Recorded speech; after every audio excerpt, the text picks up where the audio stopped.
Novel title, Global New Era Chapter 01 to 20. Chapter 00, Prologue. The world was no longer the same. It had been transformed, forever changed in a way that no one could have imagined. The year was 2050, and Bangladesh had risen as an unexpected beacon of power, not through technology or military might, but through something ancient and mystical spiritual enlightenment. It started subtly, whispers carried on the wind, speaking of creatures and beings long thought to exist only in myth. But these were no mere legends. The world was awakening to a new reality. In Dhaka, the capital, strange occurrences began to emerge, at first dismissed as hallucinations or tricks of light. Then, undeniable truths surfaced. Elf spirits of nature, beings of pure essence, started revealing themselves to chosen individuals, offering guidance and wisdom through ancient knowledge that transcended the physical. For centuries, these beings had remained hidden, bound by the laws of a world not yet ready to accept their existence. But now, as humanity veered towards spiritual and moral decline, their time had come. They had chosen a select few to walk a path that intertwined with the ethereal, to unite their physical strength with a deeper, inner enlightenment. In Bangladesh, the convergence between the old and the new, between science and faith, took on a form unlike any other nation. Rooted in Islam, the country's people understood that true strength did not merely come from power, but from submission to the will of the Almighty. The elves saw this faith as a key to unlocking a deeper spiritual resonance. Nasir, a young scholar from a rural village, was among the first to witness this awakening. With deep devotion and a curious mind, Nasir often meditated under the ancient banyan tree near his village, seeking the wisdom of the past to guide his present. One evening, during his prayers, the air around him began to shimmer, as if the world itself was breathing. A soft, luminous glow enveloped the tree, and from its heart emerged an ethereal figure, her form shifting like water. "I am Zaina," the spirit spoke, her voice as gentle as the wind that rustled the leaves. "I have chosen you, Nasir, to walk the path of enlightenment. But know that this journey is not for the faint-hearted. Your faith will be tested, your soul weighed." Nasir, though startled, did not shrink away. His heart swelled with both fear and reverence, but his faith remained steady. "What would you have me do?" he asked, his voice firm. Zaina smiled, a serene expression that spoke of wisdom beyond ages. "You will become a guardian, Nasir, a protector of the balance between worlds.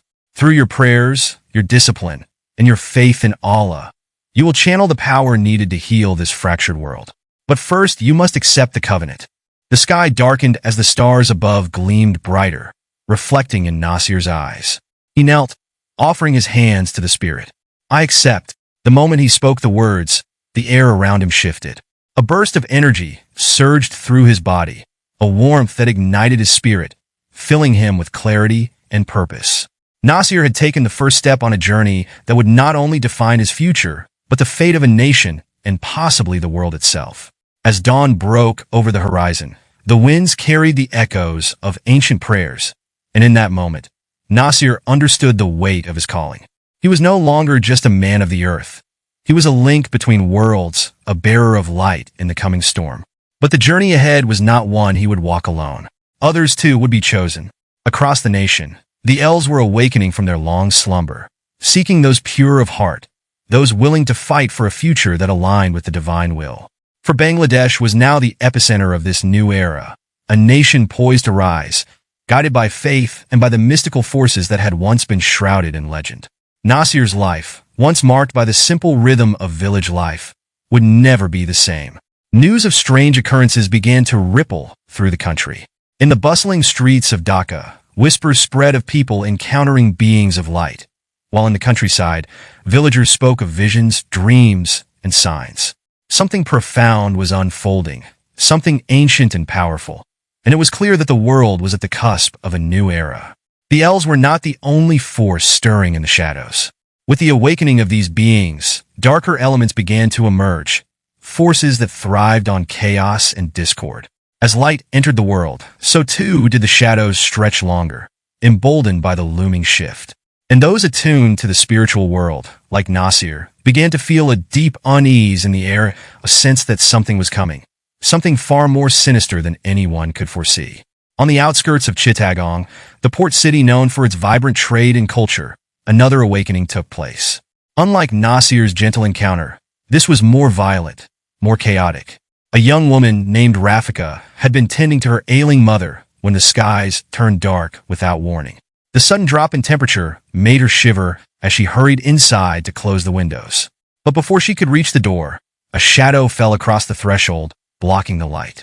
What is this? She whispered to herself, her heart pounding in her chest. The figure that emerged from the darkness was not like Zaina. This spirit had no warmth, no ethereal glow.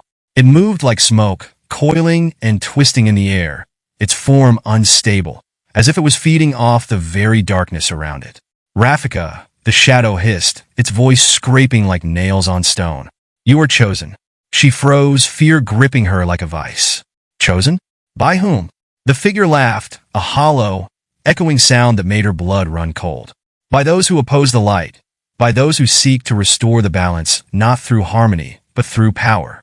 Rafika backed away, her hand instinctively reaching for the small silver amulet her mother had given her as a child. The symbol of faith, a talisman she had carried all her life. I serve only Allah, she whispered, clutching the amulet tight. The shadow recoiled at the mention of his name, but did not vanish. Instead, it loomed closer, its presence suffocating. Your faith is admirable, but faith alone cannot save you from what is to come. There is power in the darkness, Rafika, power that can bend the world to your will. Embrace it, and you will be unstoppable. But she did not waver. With her heart steady, she called upon the strength of her ancestors, of the prayers she had spoken every day since childhood. Allah is my guide, she said firmly, her voice unwavering. I do not seek power for myself. The shadow paused, as if considering her words, before it hissed once more. Then you will perish. Just as the darkness surged toward her, something miraculous happened. The silver amulet in her hand began to glow, its light cutting through the thick veil of shadow. The dark spirit shrieked, retreating as the light grew brighter, purer, and more intense. And then, with a final wail, the shadow was gone, leaving Rafika trembling but unharmed. Panting, she fell to her knees, her hands still clutching the now dimmed amulet.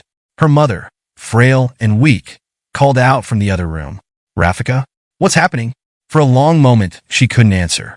She didn't know what had just occurred, but she knew one thing for certain. The world had changed. Forces of light and darkness were awakening, and like Nasir, she too had been drawn into this cosmic battle. The question remained on which side would she stand? Chapter 01, Dhaka, 2050. The city pulsates with life, a sprawling metropolis where ancient traditions intertwine with the stark realities of modernity. Towering skyscrapers, their sleek facades of glass and steel, pierce the skyline, casting long shadows over the bustling streets below.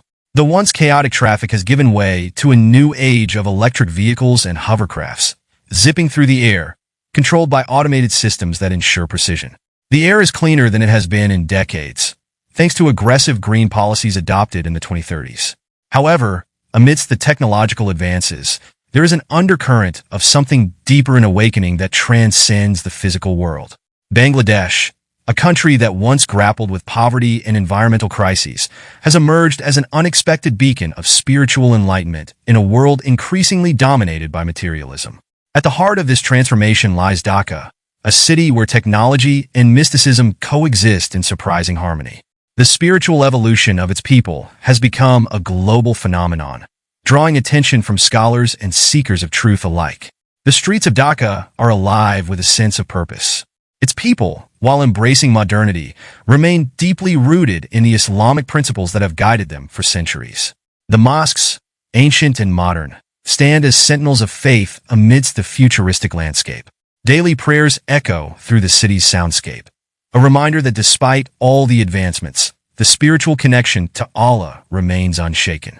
Yet, beneath this surface lies a stirring whispers of a mystical world colliding with the physical. People speak of strange visions, of beings not of this world, and of energies that defy logic. This fusion of Islam and the supernatural is not new to the people of Bangladesh. The concept of jinn, spirits mentioned in the Quran, has long been a part of their cultural and spiritual heritage. But now, something far more profound is taking shape. Nasir's awakening. Nasir, a young man from the village outskirts of Dhaka, stands at the precipice of this new era. A devout Muslim and scholar, Nasir has spent his life seeking knowledge not just of the world around him, but of the unseen realms. His mornings are filled with study, his afternoons with prayers, and his nights with meditation under the ancient banyan tree near his home. On this particular evening, as the azan call to prayer echoes through the air, Nasir finds himself in deep contemplation. The stars above shimmer brightly, more vivid than he has ever seen them before. It is as though the universe itself is watching him. He closes his eyes, reciting the verses of the Quran softly to himself. The air around him shifts, growing heavy, as if the world itself is holding its breath. The banyan tree, ancient and wise, begins to glow faintly. Nasir's heart races, but his faith keeps him grounded. And then, from the heart of the tree, an ethereal figure emerges, her form shifting like water, radiating a light that is at once calming and overwhelming. "I am Zaina," she whispers, her voice like the wind that caresses the leaves. "You have been chosen, Nasir." Nasir, startled but not fearful, looks up at her. "Chosen? By whom?" Zaina's smile is soft, wise. "By those who seek balance, by those who guard the harmony of this world and the next. Your faith in Allah is your greatest strength, and it is through that faith that you will be able to walk the path laid before you." As Zaina speaks, Nasir feels a warmth spread through his chest, a sense of clarity and purpose unlike anything he has known before. This is not just a vision, it is a calling. His journey, however, will not be one of ease. It will demand everything he has: his faith, his intellect, and his courage. "You will become a guardian," Zaina continues, "a protector of the spiritual balance that has begun to falter. But know this, your trials will test you in ways you cannot yet imagine. Your faith will be your anchor, but you will face forces that seek to corrupt, to twist, and to destroy the harmony of this world." Nasir kneels, his heart brimming with both fear and awe. "I accept," he whispers, feeling the weight of the covenant settle over him like a mantle of light. The mystical and the real. As Nasir begins his journey of enlightenment, Dhaka is awakening to its own mystical reality. The convergence of the spiritual and physical worlds has begun, manifesting in subtle ways at first, but growing stronger with each passing day. Elves, beings long hidden from the human eye, have begun to reveal themselves to select individuals, offering guidance through ancient wisdom. But they're not alone. Forces of darkness, too, are stirring, seeking to upset the delicate balance that has held for centuries. In the vibrant port city of Chittagong, another awakening occurs. Rafika, a young woman caring for her ill mother, experiences a far more violent encounter. As the skies above her darken unnaturally, a shadowy figure appears, its presence suffocating. This is not a being of light, but one of chaos, feeding on the very darkness it creates. "You are chosen," it hisses, its voice like nails on a chalkboard. Rafika, clutching her amulet, a symbol of her unwavering faith, refuses to succumb to the fear that grips her. "I serve only Allah," she declares, her voice steady, her faith her shield. The battle between light and darkness has begun, not just for Nasir and Rafika, but for the entire world. Bangladesh, once a quiet, underestimated nation, now finds itself at the epicenter of a cosmic struggle for balance. The people of this land, with their deep-rooted faith and spiritual history, may hold the key to restoring harmony in a world on the brink of chaos. In the shadow of the sprawling metropolis, the echoes of the evening adhan, call to prayer, mingled with the hum of everyday life. This was a city where the ancient and modern coexisted, where towering minarets stood shoulder to shoulder with glittering skyscrapers, and where the faith of the people was an unshakable force, despite the chaos of the world around them. Nasir, after his encounter with Zaina, walked through the streets of Dhaka as though seeing it for the first time. Every face, every movement, felt infused with a new kind of energy. The world hadn't changed, but his perception of it had. He could feel the pulse of something unseen beneath the fabric of reality, an invisible current that whispered of things far beyond the material realm. The streets bustled with people, their lives governed by the rhythm of work, prayer, and family. In every corner of the city, mosques resonated with voices lifted in dua, supplication, while the markets buzzed with activity. The scent of spiced street food filled the air, mingling with the occasional laughter of children running through narrow alleyways. Yet, Despite the vibrancy, Nasir felt an undercurrent of unease, a stirring that seemed to echo in the very core of his soul. His thoughts returned to Zaina's words. Your trials will test you in ways you cannot yet imagine. The weight of those words settled over him like a cloak, heavier with each passing moment. He had been chosen as a guardian, a protector of the delicate balance between worlds. But what did that mean? And how was he to carry out such an immense task? Lost in thought, Nasir found himself standing before the ancient mosque near his home, its white walls glowing in the last light of day. He could hear the soft murmur of voices inside men gathered for the final prayer of the evening. The mosque was small and humble, its courtyard framed by old stone pillars that had withstood centuries of history. It was a place of peace, a sanctuary from the noise of the world, and tonight, it called to him like never before. He stepped inside, the cool air calming his restless thoughts. As he bowed in prayer, the familiar words of the Salah prayer flowed from his lips effortlessly, grounding him in the present moment. It was here, in the stillness of his connection with Allah, that Nasir found clarity. His heart steadied, and the doubts that had clouded his mind began to lift. But as his prayer ended, something strange happened.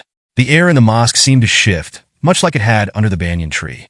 Nasir opened his eyes to find the dim light of the mosque flickering, as though touched by an unseen hand. He froze, his breath catching in his throat. A cold breeze swept through the room, though all the doors were closed. And then he saw it. In the far corner of the mosque, near the mirror of the niche in the wall indicating the direction of Mecca, stood a figure cloaked in shadow. Unlike Zaina's ethereal glow, this figure radiated darkness, its form barely discernible from the flickering light.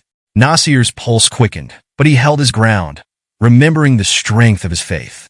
Nasir, the figure whispered, its voice low and unsettling. You think you are chosen by the light, but you do not understand the forces at play. Nasir rose slowly to his feet, his eyes fixed on the shadowy figure. Who are you? He demanded, his voice steady despite the fear gnawing at his insides. The figure laughed, a hollow, echoing sound that sent shivers down his spine. I am one of many. I am a herald of the darkness that comes for you, for your world. Do you think your prayers alone can protect you? Do you think faith is enough to save you from the storm that approaches? Nasir's jaw tightened. His hand instinctively reached for the tasbih prayer beads in his pocket, his fingers running over the smooth surface of each bead, the familiar motion calming him. My faith is my shield, he said firmly, his voice unwavering. It is through Allah's will that I stand, and it is by his strength that I will prevail. The figure's laughter faded into a soft, sinister hum. We shall see, Guardian. The world is awakening, and not all that stirs in the shadows serves the light. You will face trials that will break you if you are not prepared. And when that moment comes, we will be waiting. In a blink, the shadowy figure dissipated, leaving only the dim flicker of the mosque lamps behind. Nasir stood in the silence, his heart pounding. He had not just been chosen for a journey of enlightenment, he had been thrust into a war. The forces of darkness, ancient and malevolent, were already moving.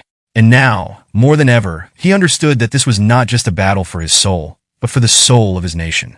A nation at the crossroads. Across Dhaka, the ripple of this mystical awakening was felt by others, though most did not yet understand what it meant. Strange phenomena became common. Dreams filled with prophetic visions, sudden encounters with beings that defied reason, and the feeling that the air itself was charged with energy. The people of Bangladesh, a nation forged in resilience and faith, were beginning to sense the shift, though few could comprehend its magnitude.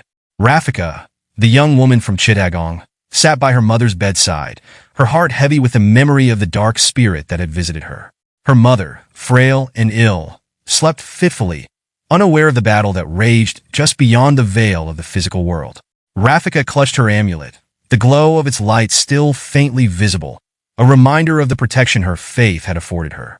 But she knew that this was only the beginning. The forces that sought to disrupt the balance of the world were growing bolder. And like Nasir, Rafika could feel the weight of her destiny pressing down on her. She had been chosen, just as he had. Chosen not only to resist the darkness, but to fight for the future of a world that had forgotten the importance of faith, harmony, and spiritual balance. As the night deepened, both Nasir and Rafika found themselves looking to the heavens, their prayers for guidance mingling with the ancient energies now coursing through the world. The future was uncertain, but one truth had become clear: Bangladesh, a land known for its humility and strength, now stood at the epicenter of a spiritual battle that would shape not only the fate of its people, but the fate of the world. Chapter 02. Ancient Elves Awakening. Far beyond the known realms of Earth, on a distant star forgotten by time, lay the ancient elven kingdom of Ithildar. This was a place of ethereal beauty, where the skies shimmered with hues of lavender and gold, and the forests whispered secrets only the wind could understand. Ithildar had once been the heart of elven wisdom and magic, its people deeply attuned to the forces of nature, the cosmos, and the subtle rhythms of the universe. But for thousands of years, the kingdom had slumbered, its inhabitants bound in a mystical stasis, waiting for a moment that had been prophesied in ages past. The elves of Ithildar were not like those of Earth's legends, fragile beings of light and song. They were warriors, sages, and custodians of the natural and spiritual orders, their magic rooted in the very fabric of creation. Yet, despite their ancient power, they had chosen to enter a deep slumber, sealing themselves away as the world outside grew darker, waiting for the moment when the balance of the universe would once again shift. It was said that their awakening would only come when a distant world cried out in need, when the echoes of a forgotten truth one tied to the divine and the cosmos would reach their distant star. And so, for millennia, Ithildar lay silent, the elves' bodies encased in crystals of pure light, their minds drifting through the endless sea of time. The call, it began as a faint sound, barely a whisper in the endless void. A vibration, soft and melodic, that traveled across the stars and through the dark reaches of space. The Adhan, the call to prayer.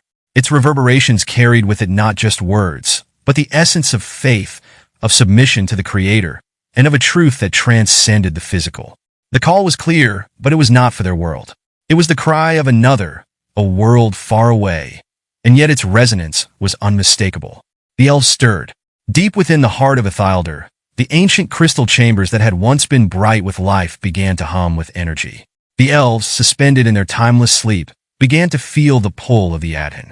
It was not the voice of their own gods, not the language of their ancestors, but something even more profound. It was the sound of unity, of devotion, and of a balance long forgotten. The first to awaken was Lyriel, an ancient elven queen whose wisdom was said to span eons. Her body, encased in a crystal of radiant green light, began to glow as the Adhan echoed in her mind, each note pulling her from the depths of her slumber. Her eyelids fluttered open, revealing eyes of deep silver, reflecting the light of the stars beyond. She breathed in sharply, the air of Ithildar filling her lungs for the first time in thousands of years. "What is this?" she whispered, her voice barely audible in the vast, silent chamber. Around her, the other elves began to awaken. Rhiannon, the warrior king, his strength renowned across the cosmos, stirred beside her. His golden armor, untouched by time, gleamed in the faint light of the awakening crystals. His hand instinctively reached for the hilt of his sword, Valdar, as if preparing for a battle long foretold. "It is the call," he murmured, his voice deep and steady. "The call we have awaited." Lyriel closed her eyes again, allowing the sound of the Adhan to wash over her. It was not just a prayer, it was a summons. A world far from their own was awakening to a new truth, a truth that called for justice, balance, and a return to the divine order. She could feel it in her bones, in the very magic that coursed through her veins. The world of Earth had reached a tipping point, and the elves of Ithildar had been called to act. The awakening, as the Adhan continued to echo, the crystals that encased the elves shattered, dissolving into light. The chamber, once still and lifeless, now buzzed with energy. The elves stood, their movements graceful yet deliberate, their minds adjusting to the weight of consciousness after millennia of sleep. The lion, the guardian of the elven forests, looked to the skies, his sharp, violet eyes narrowing as he felt the cosmic pull. "It is strange," he remarked, his voice laced with both curiosity and caution. "This call, it is not of our world, yet it speaks to the heart of our purpose. Balance has been disrupted, but not by the forces we know." Lyriel stepped forward, her long silver hair cascading down her back, her eyes glowing with an inner light. "This is a call from Earth, a world that once knew the balance, but has since lost its way." Her voice was soft, yet it carried the weight of her authority. "We are being summoned to aid them, to restore what has been broken." Rhiannon tightened his grip on his sword. "And what do we know of this Earth?" It was once a place of chaos, ruled by beings of lesser wisdom. How are we to help them? After so long. Lyriel placed a hand on his arm, her touch gentle but firm. They have found something, or perhaps someone, that resonates with the divine. The Adhin is not merely a sound, it is a call to the Creator, a reminder of the divine laws that govern all things. It has reached us because we are bound to those same laws. The time has come for us to fulfill the ancient covenant. As the elves gathered, their numbers filling the vast crystal halls of Ithilder, the reality of their awakening began to settle in. They had been called to restore balance to a world they had once believed lost to chaos. But now something had changed. The Adhin had opened a door between the realms, and through that door, the elves could feel the presence of a great and terrible struggle. The Covenant. The elves of Ithilder were not strangers to the idea of divine law. For them, the balance between the spiritual and physical worlds had always been sacred.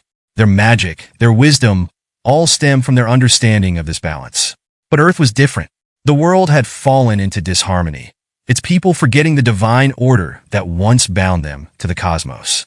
Now, as the elves gathered in the Great Hall, Lyriel stood before them, her voice echoing through the chamber. We have waited for this moment, for the time when we would be called to restore balance. The people of Earth have heard the call of their Creator. They have remembered the path of faith, but they cannot do this alone. The elves listened in silence, their eyes glowing in the dim light. They understood the gravity of what was being asked of them. To intervene in the affairs of another world was no small task. But the Adhin had reached them for a reason, and that reason was clear. We will go, Lyriel continued, her voice filled with quiet determination. We will answer the call, and we will aid those who seek the light. But we must be cautious. Darkness has also awakened, and it will not allow this balance to be restored without a fight. The elves nodded in agreement, their hearts and minds aligned. They had been chosen for this task, and they would not falter. The echoes of the Adhin still resonated within them, a reminder of the divine connection that bound all worlds together. And so, with their purpose clear, the elves of Ithilder prepared to step across the threshold of time and space, to a world far away, where the battle for balance had only just begun. The ancient elves had awoken, and the world of Earth would soon feel their presence. As the Adhin, the call to prayer, reverberated through the cosmos, it was not merely a sound. It was an invocation, a connection that transcended language and space.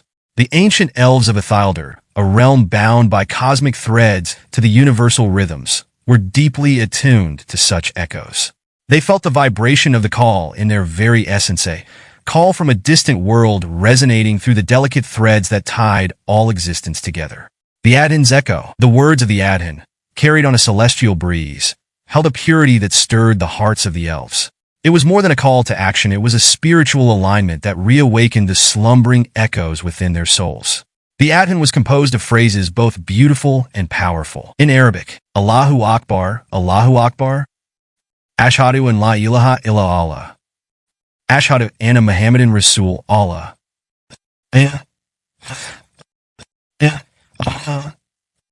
Allahu Akbar, La ilaha illallah. In English, God is great, God is great. I bear witness that there is no God but God. I bear witness that Muhammad is the messenger of God. Hasten to prayer. Hasten to success. God is great, God is great. There is no God but God. The resonance with the elves. As these words flowed across the dimensions, the elves felt the depth of their meaning. They did not hear it merely as a call to prayer, but as a call to harmonize with the universal truth. The phrase Allahu Akbar God is great was not just a declaration, but a reflection of the grandeur and oneness of creation, a concept that resonated deeply with the elves' belief in the interconnectedness of all things. Lyriel, the ancient queen of Ithilder, was the first to awaken. As the Adhin reached her, she felt it not as a sound, but as a pulsation that aligned her essence with a cosmic order long forgotten by many worlds. The call to Hayya ala Salah hasten to prayer was an invitation to reconnect with that order, an appeal to restore a balance that transcended time and space. The awakening, Lyriel opened her eyes, and the crystal around her shattered into a shower of light. The stillness of millennia was broken, and the elves stirred, their ancient consciousness reconnecting to the world beyond.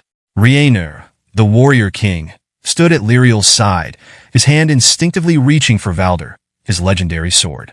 The resonance of the call infused his warrior's heart with a resolve that was both ancient and new. The Adhin had reached them because it was a cry of a world in need, a world where faith and spirituality were re-emerging in the face of impending darkness. The elves, bound by their duty to protect the balance of creation, could not ignore this call. It is not just a prayer, Lyriel whispered to Rhiannon, her voice steady. It is a call to restore harmony. Rhiannon nodded, understanding that the Adhin was a message woven with strands of faith and unity, carrying the same divine essence that the elves had guarded since time immemorial. The words Haya Alol Faladash hasten to success spoke to their mission to bring forth not just victory, but a rebalancing of forces, a return to harmony. A deep connection to nature and faith. The elves of Ithilder were beings who thrived on the natural rhythms of life, the gentle sway of the cosmos, the songs of the forests, and the whispers of the wind. This call, resonating with submission to the divine, was like a forgotten melody remembered. To them, every word of the Adhin held a meaning that intertwined with their purpose. Submission to the divine order, a celebration of the unity in creation, and a call to uphold the balance. When the Adhin reached their realm, it reconnected them to an ancient promise to serve as guardians of this balance. The words Ashhadu and La ilaha illa Allah dash, I bear witness that there is no God but God, was a reminder of their cosmic duty to the divine laws that govern the universe. A call to act. In the great hall of Ithilder, Lyriel and the other awakened elves gathered. The call had reached them across space and time, and its urgency could not be ignored. Lyriel addressed them, her voice carrying the weight of their ancient covenant. We have been called not by the voices of our ancestors, but by a distant world that cries out for balance, Lyriel said, her silver eyes gleaming with determination. The people of Earth are awakening to a truth that resonates with our own. We must answer this call. The elves stood, their purpose renewed. The echoes of the Adhin were still resonating in their hearts, a reminder of their duty to restore harmony. The cosmic threads that connected all worlds were trembling, and the elves knew that their time had come once again. A journey to a new era, with the Adhin as their guiding beacon. The elves of Ithilder prepared to cross the threshold between their realm and Earth. They understood that this call to prayer was more than a ritual. It was a call to realign, to restore, and to protect. Their awakening marked the beginning of a new chapter, one in which their ancient wisdom and power would be needed to aid a world in turmoil. As the elves made their way to the gateway, the final words of the Adhin, La ilaha illa Allah dash, there is no God but God, echoed within them, affirming their purpose and their connection to a greater cosmic order. They were ready to step into a world that had remembered its ancient truth and to help it restore the balance between light and shadow. Chapter 03, Part 01, Yildirim's Ascension. The vastness of space spread out like an endless ocean, its dark embrace speckled with countless stars. The latest creation of the Earth Global NSC, United Navy Space Command, hovered proudly within this boundless sea, a testament to human ingenuity and a symbol of unity and strength. This was the Yildirim, the newest space battleship, named after the Turkish word for lightning, a fitting title for a ship meant to strike with both speed and power. The Yildirim bore a striking design, drawing inspiration from ancient legends and futuristic ambition. It was a colossal structure, stretching nearly 1,500 meters in length, with a width that expanded to 600 meters at its widest point. The battleship's framework combined sleek angles and curved surfaces, creating an appearance that was both menacing and elegant. Armor plating, composed of layered tungsten carbide and carbon nanotube composites, covered the outer hull, providing resilience against both conventional weapons and energy attacks. Embedded within the hull were adaptive thermal panels that radiated or absorbed heat as needed, allowing the ship to blend with the darkness of space. The main body was shaped like a broad spearhead, narrowing toward the front, where the command deck sat ensconced within multiple layers of reinforced material. The forward section housed the main weapon, a particle beam cannon capable of cutting through ships and asteroids alike.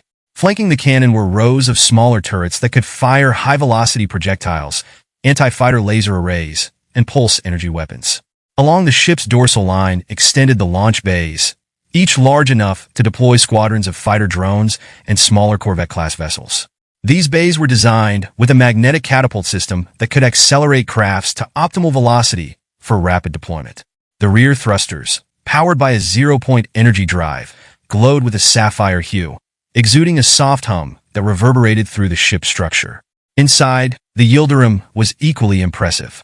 The main bridge overlooked a panoramic view of the cosmos through a holographic interface that projected data directly onto the viewport, providing vital statistics in real time.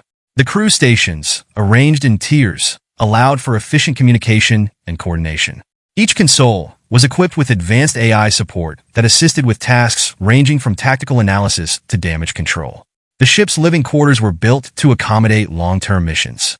Designed with modularity in mind, each unit could transform to suit different needs: training facilities, meditation rooms, or recreation areas. The engineering bay, located near the core, housed the ship's cutting-edge fusion reactors, shield generators, and propulsion control systems. Here, the power generated was more than enough to sustain both the ship's needs and its devastating arsenal. What truly set the Yildirim apart from any other battleship in service was its integration of mystical and spiritual elements into its systems, drawing on recent advancements in spiritual energy technology. Several components of the ship were attuned to resonate with specific frequencies, enhancing shield strength and weapon power through spiritual harmonization. The ship's AI, codenamed Bark, was programmed to adapt to fluctuations in these energy fields, using prayer and meditation data as part of its algorithms to optimize performance in real time. The Yildirim was not only a ship of war. It was a vessel carrying the hopes of a world newly awakened to a deeper understanding of the universe. As the latest addition to the United Navy Space Command, it embodied humanity's pursuit of knowledge, power, and spiritual enlightenment. A blessing for the Yildirim. As the final preparations for the Yildirim's maiden voyage were being completed, a moment of solemnity descended over the assembled crew and command staff.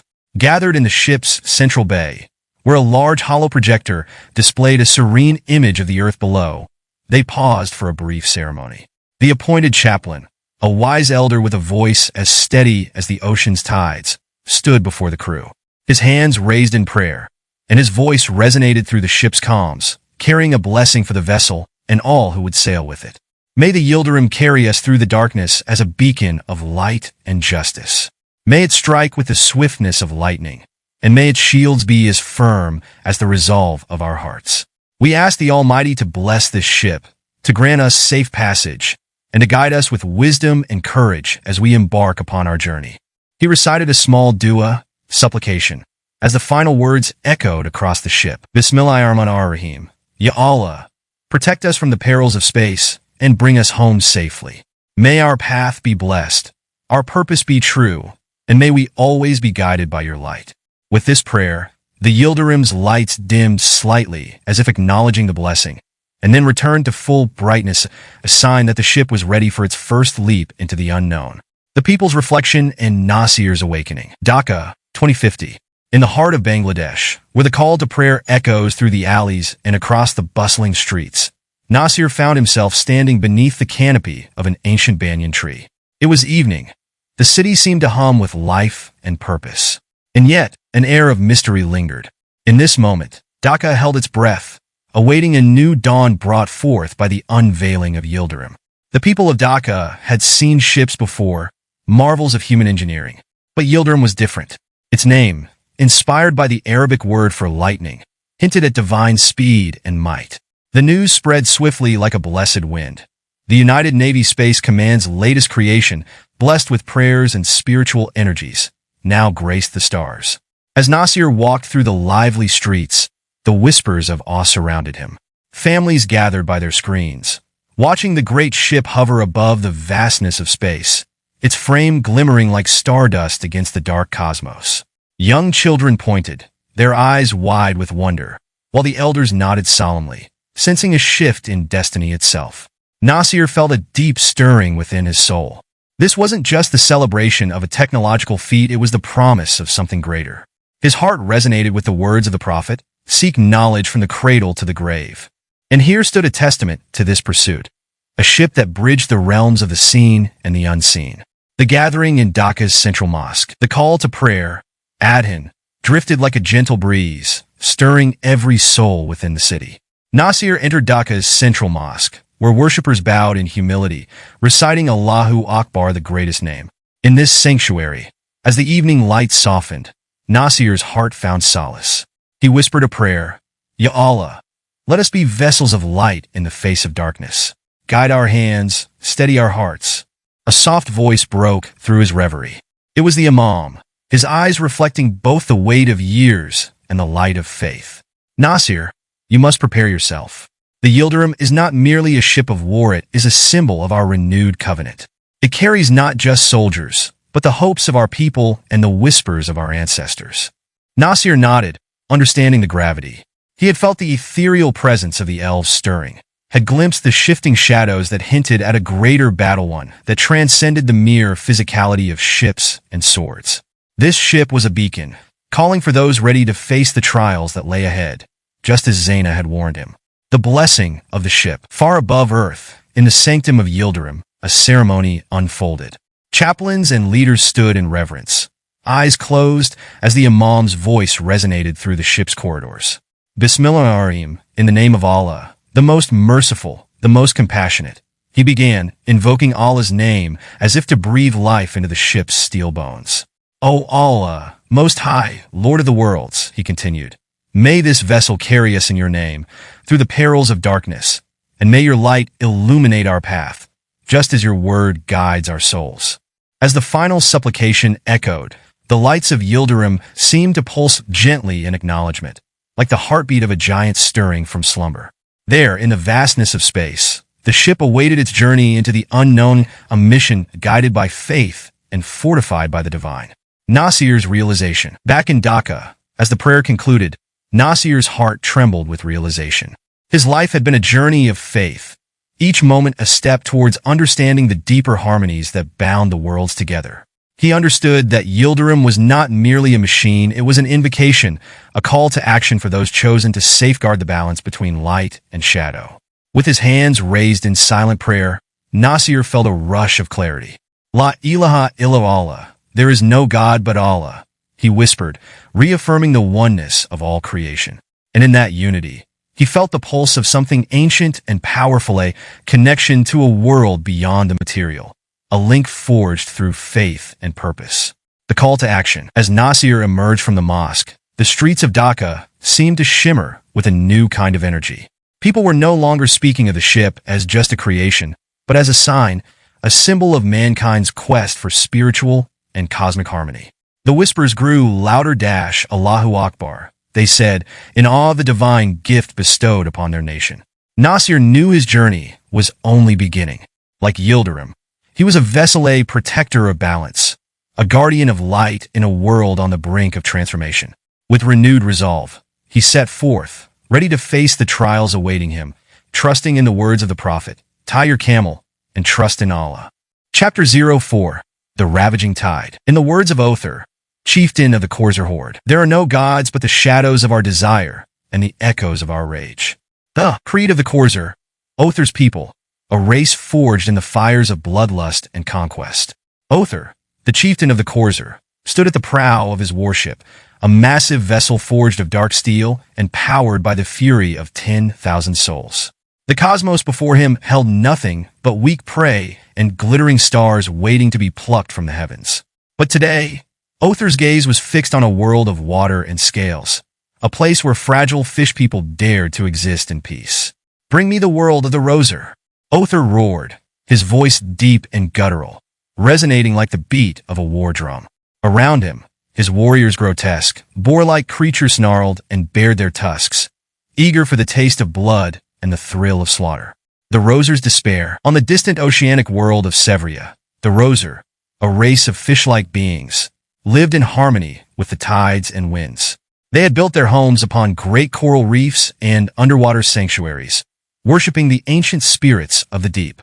They were a gentle people, gifted in arts and music, valuing peace over power. But the peace of Sevria was not to last. The first sign of doom was the silence.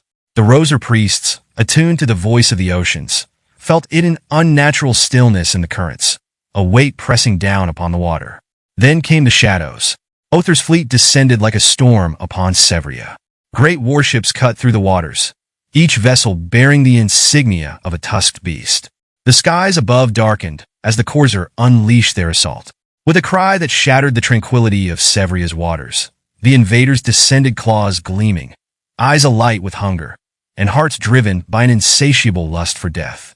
"May the wrath of our ancestors drown these creatures," prayed one of the Roser elders. But their pleas were drowned by the roar of Corsair cannons and the laughter of Othor's warband. The chieftain's cruelty. Othor watched from the deck as his warriors ravaged the coastal cities of the Roser.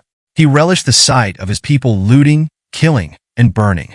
The screams of the Roser were like a hymn to his ears. He turned to his second-in-command, Croth, a massive creature with scars that told tales of 100 raids. "Burn their sanctuaries. Kill the priests. Leave no one standing," Othor commanded. His voice held no trace of doubt, no hesitation. This was their way the Corsair knew no mercy.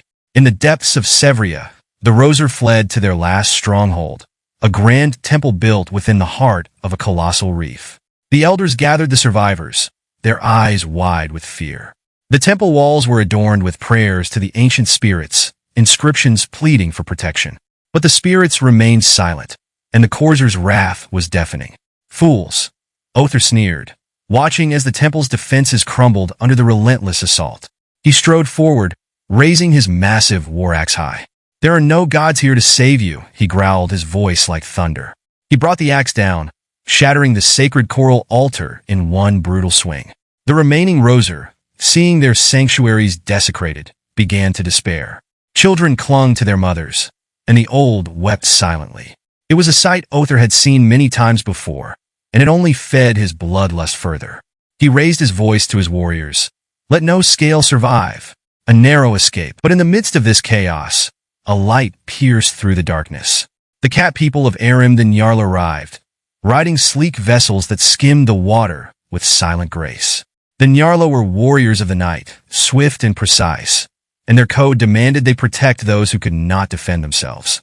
They struck at the Corsair with a vengeance, their ships cutting through Othor's fleet like blades in the moonlight. Othor bellowed in rage as his ships began to fall to these unexpected defenders. The Nyarla struck with terrifying speed, rescuing the remaining Roser and loading them onto their vessels. Despite the Corsair's ferocity, they could not withstand the precision and discipline of the Nyarla. "Cowards!" Othor snarled as he watched the last of the Roser flee. His warriors, bloodied but undefeated, cursed the Nyarla as they vanished into the mist with their precious cargo. A new blood oath. The battle was over, but Othor's fury had only begun. He stood amidst the ruins of the Roser's once proud cities, the waters around him stained red. His eyes, dark and merciless, turned to the stars. "This is not the end," he vowed, raising his axe to the heavens.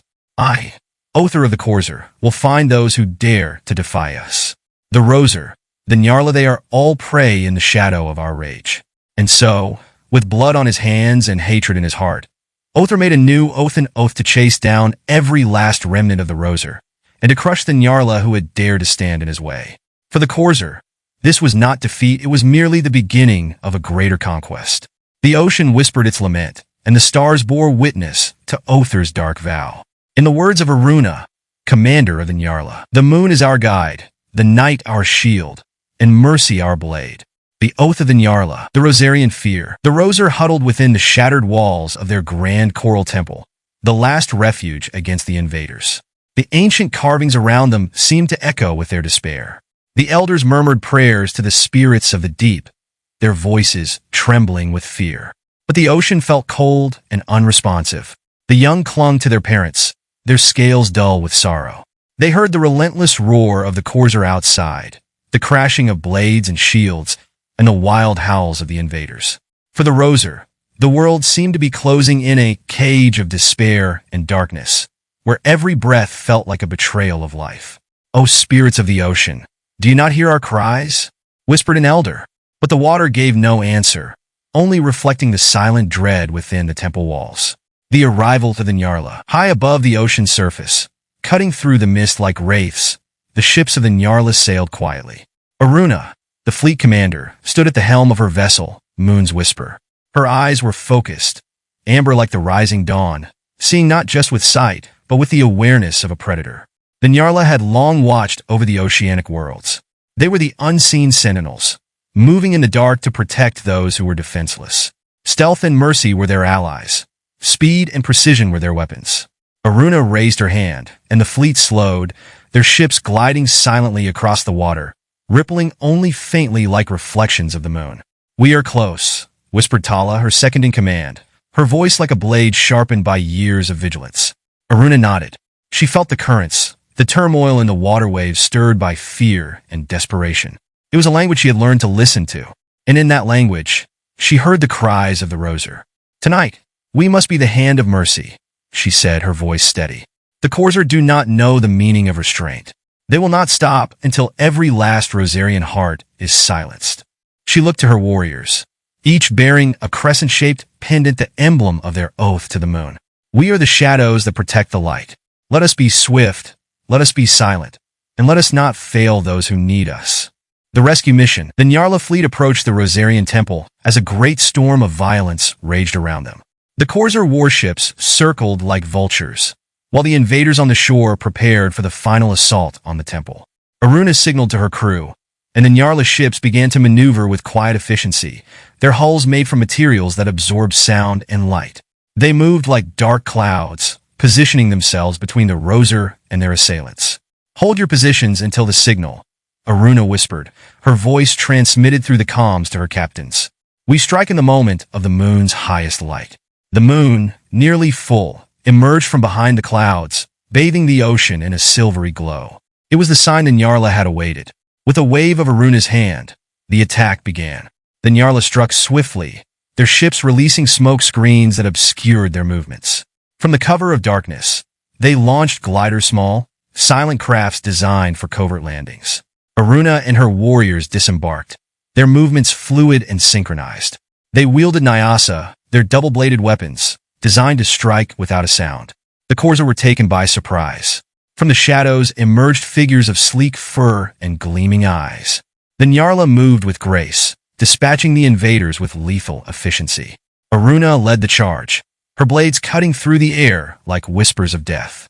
Beside her, Tala fought with unwavering ferocity, her every strike a silent prayer to the moon. The Roser, seeing the Nyarla descend like vengeful spirits, felt a flicker of hope amidst their fear. "Who are these shadowed warriors?" murmured a young Rosarian child, eyes wide with awe. "They are the Guardians," whispered an elder. "The Nyarla keepers of the moon's mercy."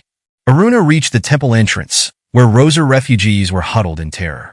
She lowered her weapon and approached them with open hands. Her voice was calm and reassuring. "We are here to help. Follow us, and we will lead you to safety." The Roser hesitated, their fear still gripping them. But seeing the Nyarla fight with such skill and compassion, they found the courage to trust these unexpected saviors. Slowly, they began to move towards the waiting ships. The escape. As the Roser boarded the Nyarla vessels, the Corsair launched a final desperate assault. Their warlord, Othar, bellowed commands, his voice filled with rage. "Do not let them escape. Crush these cowards."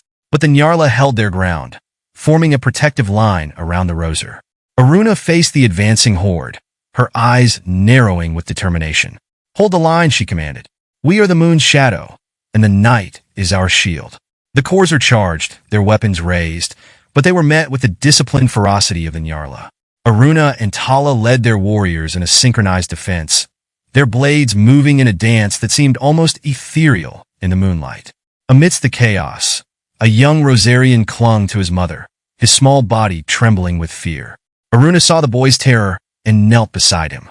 "Do not fear, little one," she said softly, her voice carrying the warmth of the moon's light. "You are safe now." The boy looked up at her, his eyes wide with trust. He held her hand tightly as they moved towards the waiting ship. A moment of calm. As the last of the Roser boarded the vessels, the Nyarla began their retreat. The ships glided away from the shore, leaving the raging Corsair behind. The moonlight shimmered on the water, a final blessing on their successful rescue. On board Moon's Whisper, Aruna looked out over the ocean, her heart still racing from the battle. Tala approached her, a quiet pride in her eyes.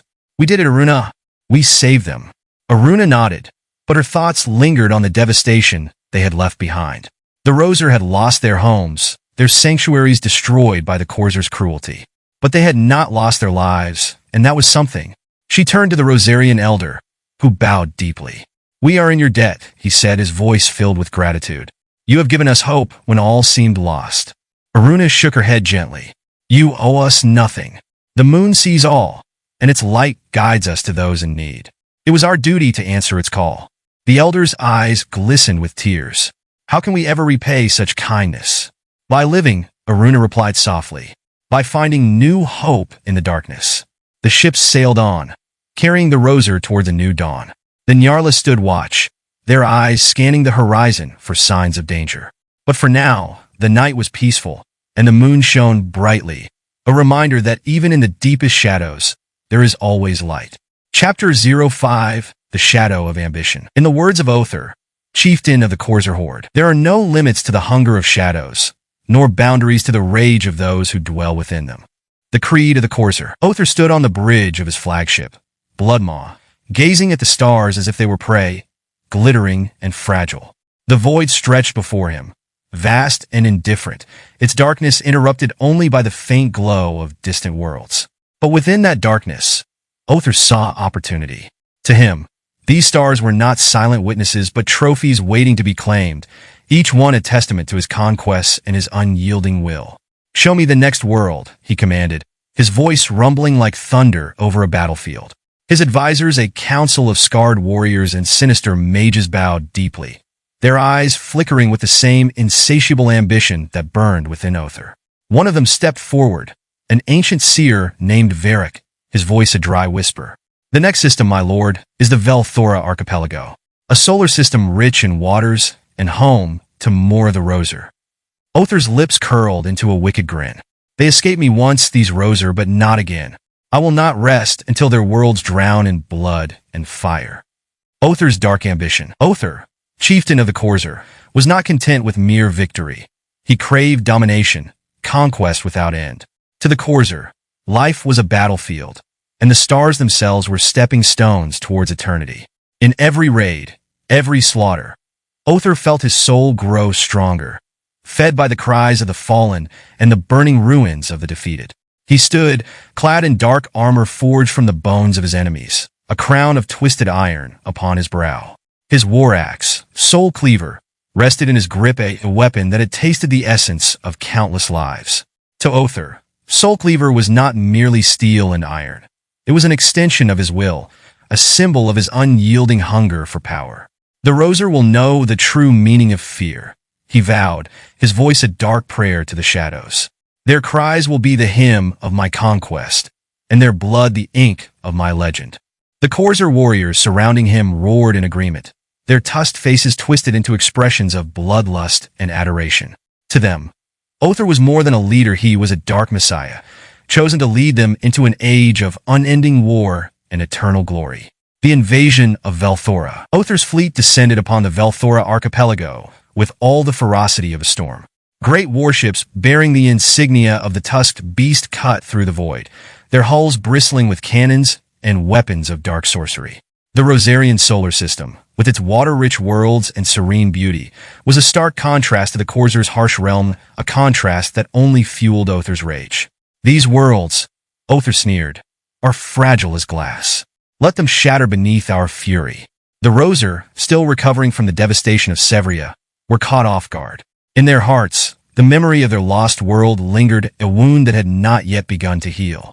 They had sought refuge in the Velthora archipelago, believing that the vast oceans and distant stars would protect them. But Othar had found them, and he intended to erase every trace of their existence. "Prepare the assault," he commanded. "Let their cities drown, and their spirits break." The Corsair fleet unleashed its full power upon the Rosarian worlds. Massive cannons roared, their dark energy tearing through the oceanic landscapes, shattering coral sanctuaries and crumbling the walls of ancient cities. The cries of the Roser echoed through the waters, a lament that only fueled the Corsair's wrath. Othar watched the destruction with cold satisfaction. His mind was not on the suffering of the Roser, but on the conquest of their spirit. To him, victory was not complete until his enemies were broken in soul and body, until their very memories were erased from the annals of the stars. The voice of doubt. Yet in the midst of this bloodshed, a whisper lingered in Othar's mind, a voice, faint and distant, like the dying breath of an old dream.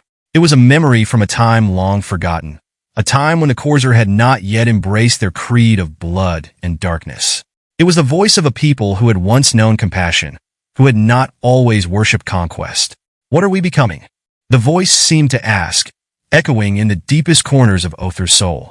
Other clenched his fists, pushing the voice away with the force of his will. "We are becoming gods," he hissed to himself. "And gods do not doubt." But the voice persisted, a shadow within his thoughts, questioning the very foundation of his ambition. The conquest continues. Other strode through the ruins of a Rosarian city, his boots crushing coral and broken glass beneath their weight.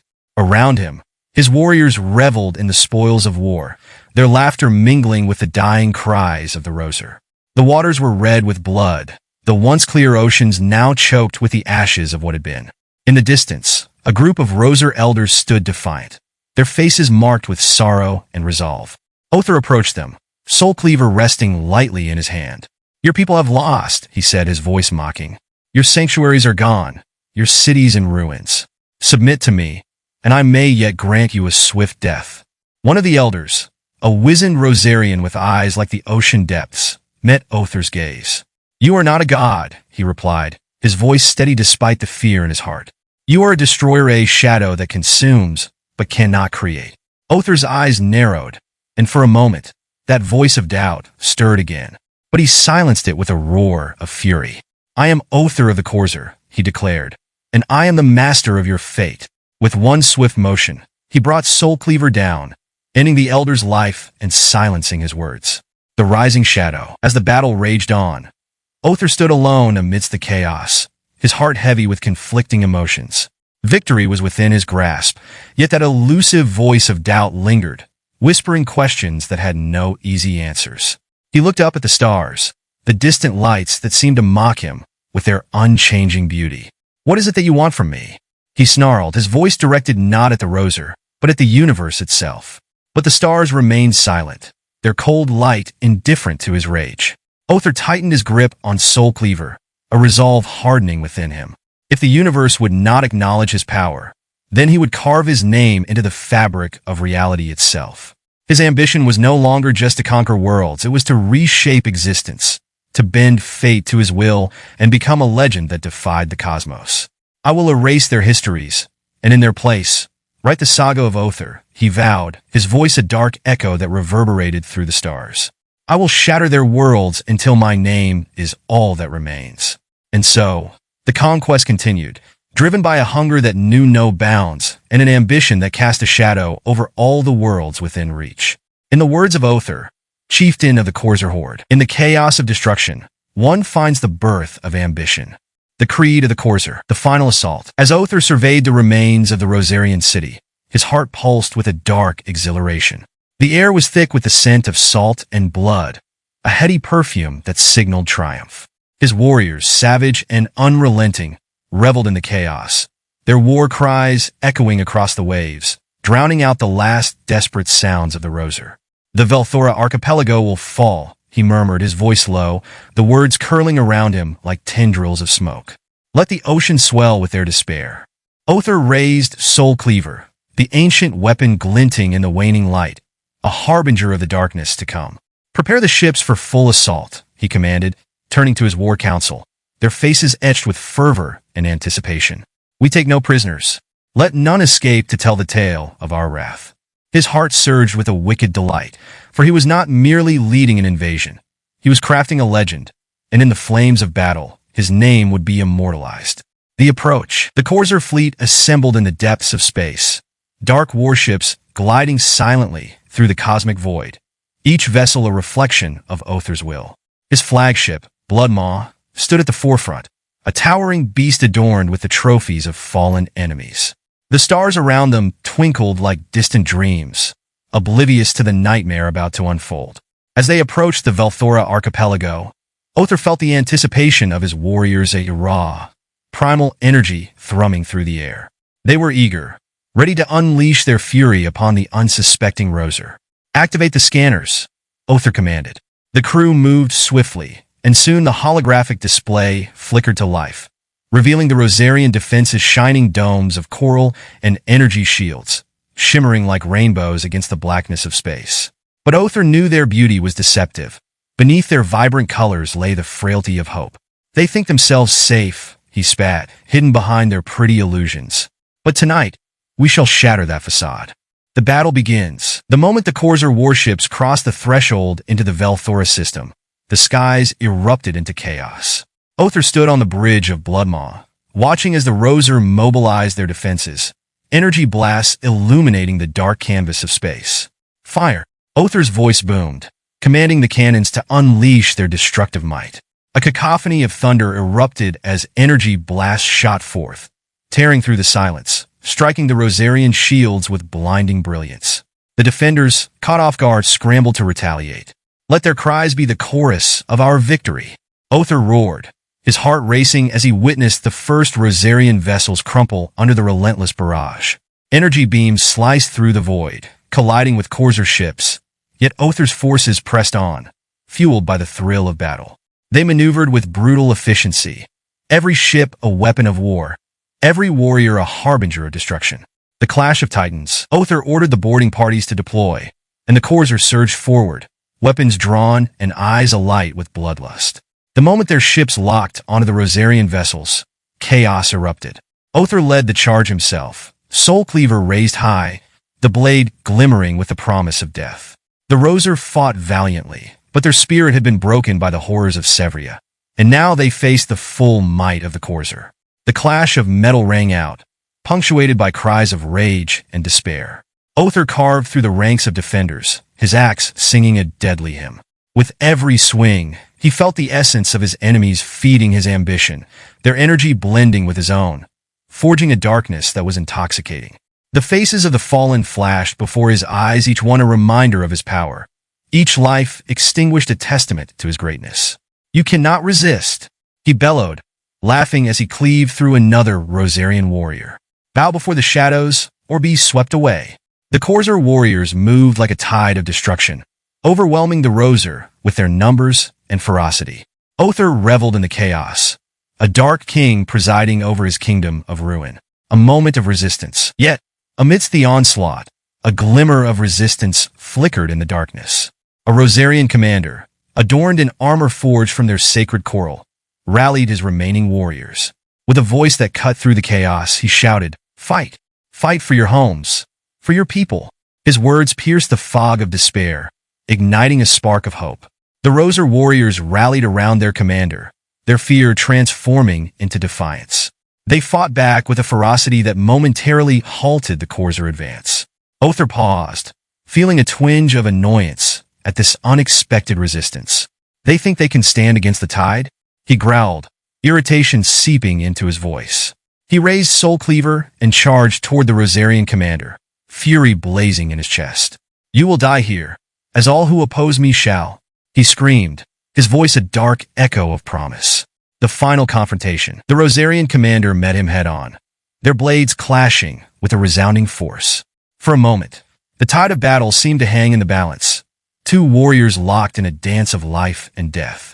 But Othar was fueled by his ambition, by the darkness that surged within him. With a brutal strike, he disarmed the Rosarian, sending his weapon clattering to the ground. "Fool! You cannot hope to defeat me," Othar hissed, his voice a low growl. The Rosarian fell to his knees, fear and defiance battling within his gaze.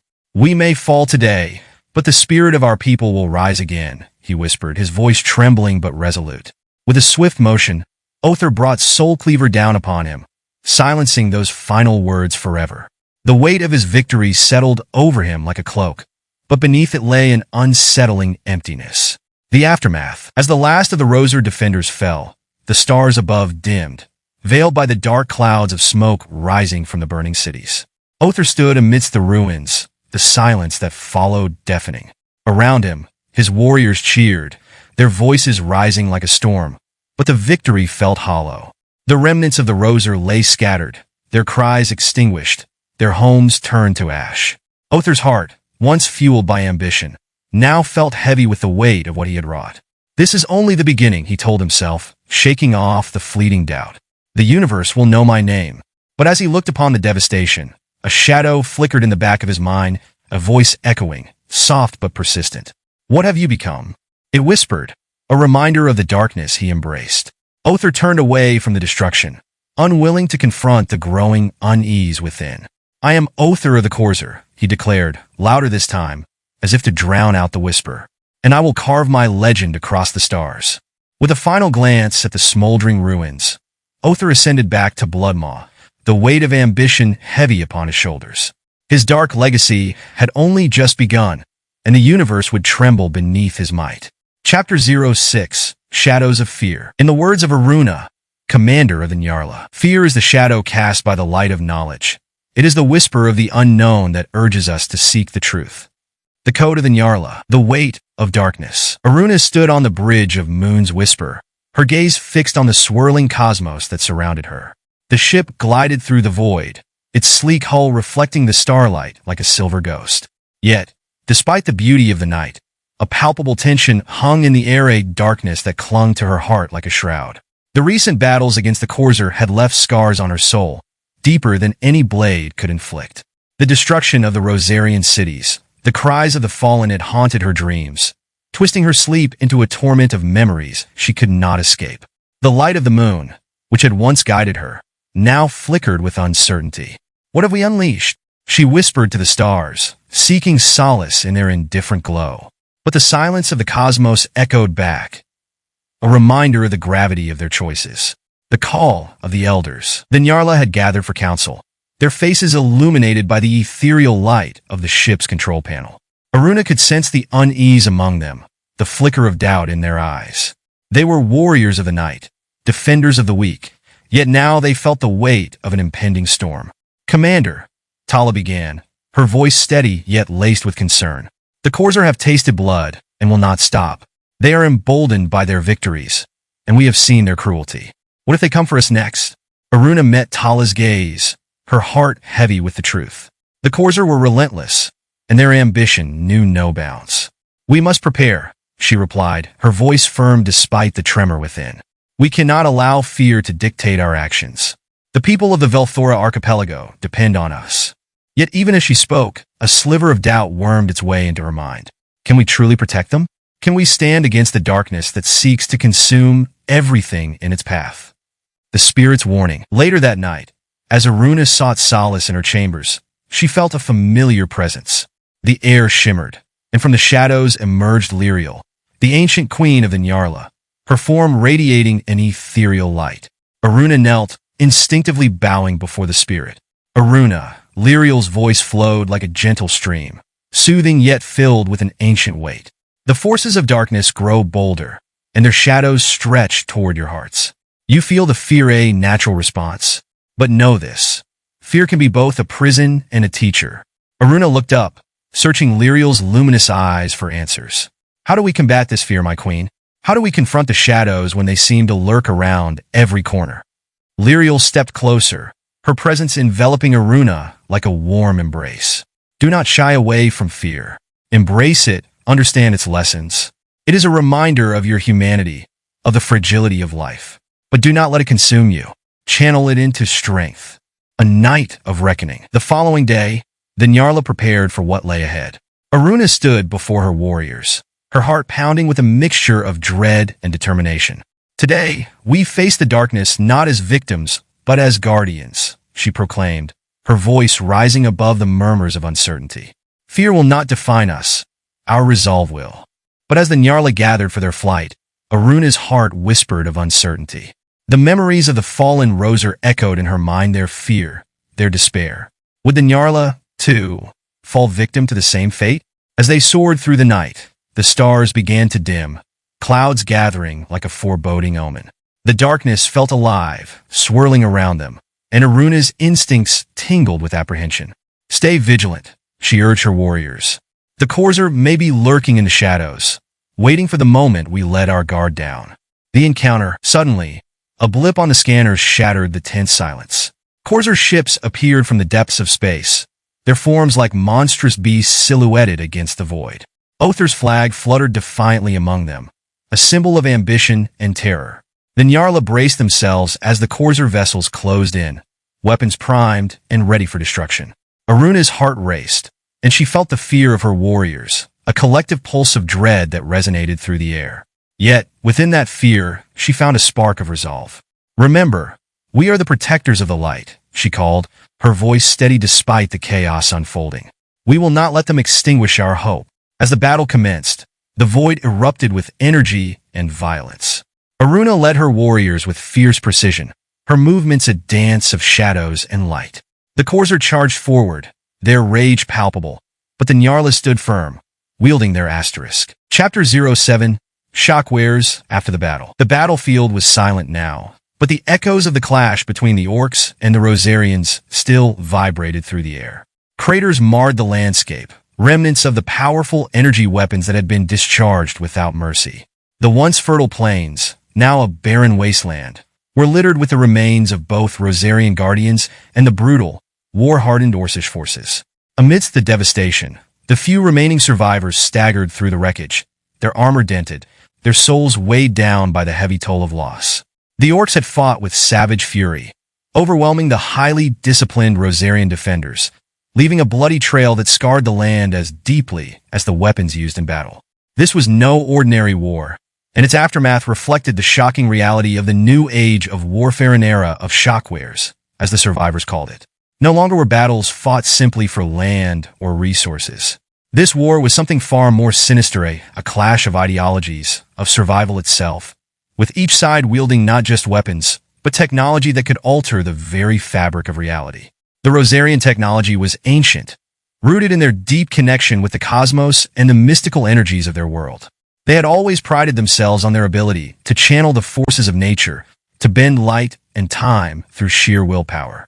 But even their mastery of these forces had not been enough to halt the brutal onslaught of the Orcs. Led by Warlord Garzik, the Orcish forces had entered the battle prepared for slaughter. They brought with them weapons unlike any the Rosarians had ever seen, shock blades that pulsed with electrical energy, capable of ripping through the most advanced Rosarian shields. Siege weapons that harnessed the raw power of seismic energy, shaking the very ground beneath their enemies' feet. The Orcs had mastered these devastating new shockwares, and they unleashed them with reckless abandon. At the center of the battlefield stood the remains of a once proud Rosarian tower, now reduced to rubble. In the shadow of its destruction, a lone figure stirred. Sarza, a Rosarian warrior mage, lifted herself from the debris, blood trailing down her temple as she surveyed the wreckage around her. She had seen battles before, but nothing compared to this. The devastation was total. Around her, the air crackled with residual energy, the remnants of the shockwares. It wasn't just the weapons that were horrifying, but the very nature of the war. The Orcs' use of such raw, unrefined energy had disrupted the natural balance of the land. The Rosarians' magical wards and cosmic alignments, long the backbone of their defense, had been destabilized.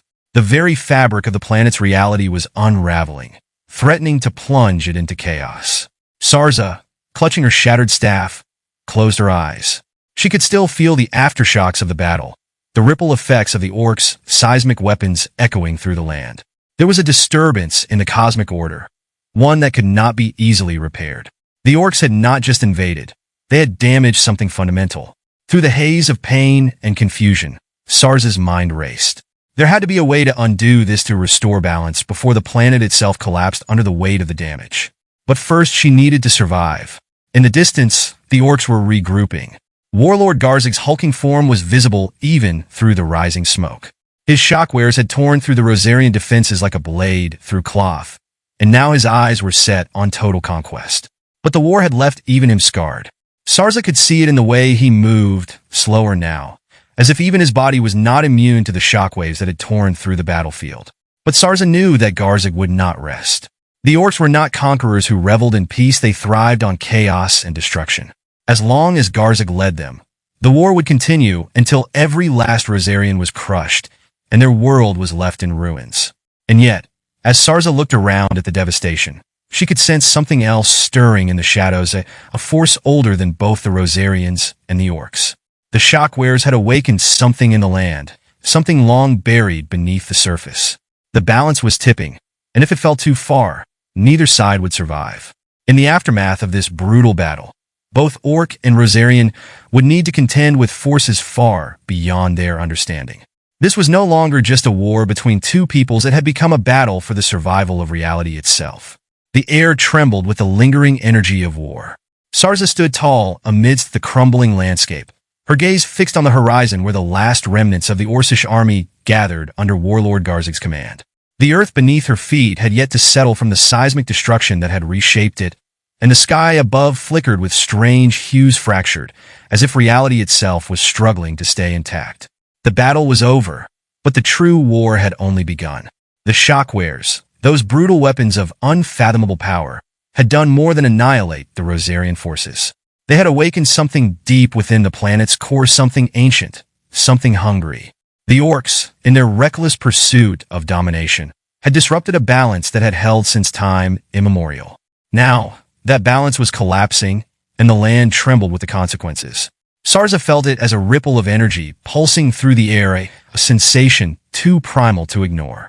Her Rosarian training, rooted in cosmic harmony and the ethereal, warned her that the shockwaves of the battle had stirred forces neither side could control.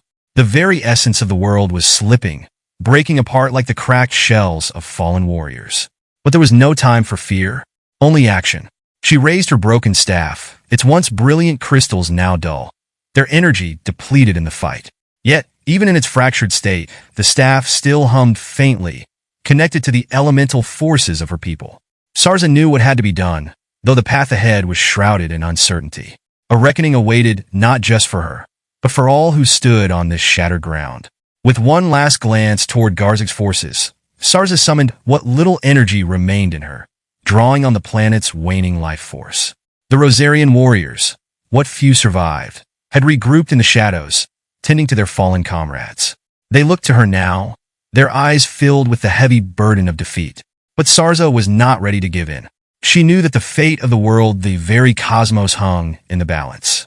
Suddenly, a low rumble shook the earth. The Orcs stirred, uneasy, as the ground beneath them began to crack. Garzik barked orders, his deep voice booming across the battlefield, but even his war-hardened troops could sense something was amiss. The sky darkened, as if the heavens themselves were recoiling from the damage inflicted below. Sarza's heart raced. The tremors were more than aftershocks, they were the awakening of an ancient force. Her mind raced through the Rosarian histories, the old legends whispered by the elders, stories of a time before their mastery of cosmic forces.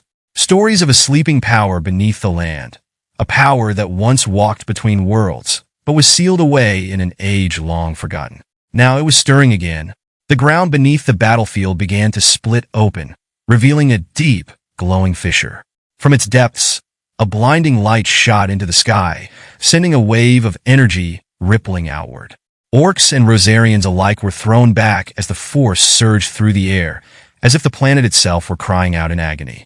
Sarza was flung to the ground, her body trembling from the sheer force of the explosion. Garzik's forces were in disarray, struggling to maintain their footing as the ground beneath them cracked open like the surface of a broken mirror. In the chaos, Garzik strode forward, his eyes locked on the glowing fissure. His massive frame, once a symbol of unrelenting strength, now seemed insignificant against the growing energy erupting from the planet. But Garzik was not a warlord to be easily cowed. He raised his shock axe high, the weapon sparking with untamed power, and bellowed a challenge into the void. "Show yourself. Face me." The response came not from an enemy, but from the planet itself. The light pulsed brighter, and from within the fissure, a figure emerged, an enormous, ethereal being, shimmering with the light of stars. It was neither Orc nor Rosarian, but something far older, far more powerful. Its form shifted and coalesced, like a living constellation, its voice a deep rumble that resonated within the bones of all who stood upon the battlefield. "You have awakened me," the being intoned, its voice echoing across the landscape. "The balance has been shattered, and now the reckoning comes." Garzik, ever defiant, roared and charged, his shock axe crackling with energy as he swung it toward the figure. But the being merely raised a hand, and with a flicker of light, Garzik's weapon shattered his grasp. The warlord staggered back, disbelief flickering in his eyes. For the first time, Garzik felt a force beyond his control, a power that even his mightiest shockwares could not touch. Sarza watched in awe and terror as the being turned its gaze toward her. Though its form was vast and cosmic, she sensed an intelligence within it, an awareness of both the Orcs and Rosarians' roles in this unfolding disaster. She could feel its anger, its sorrow, its long-slumbering grief for the world it had once protected. And then, with a voice that seemed to echo through time, it spoke again.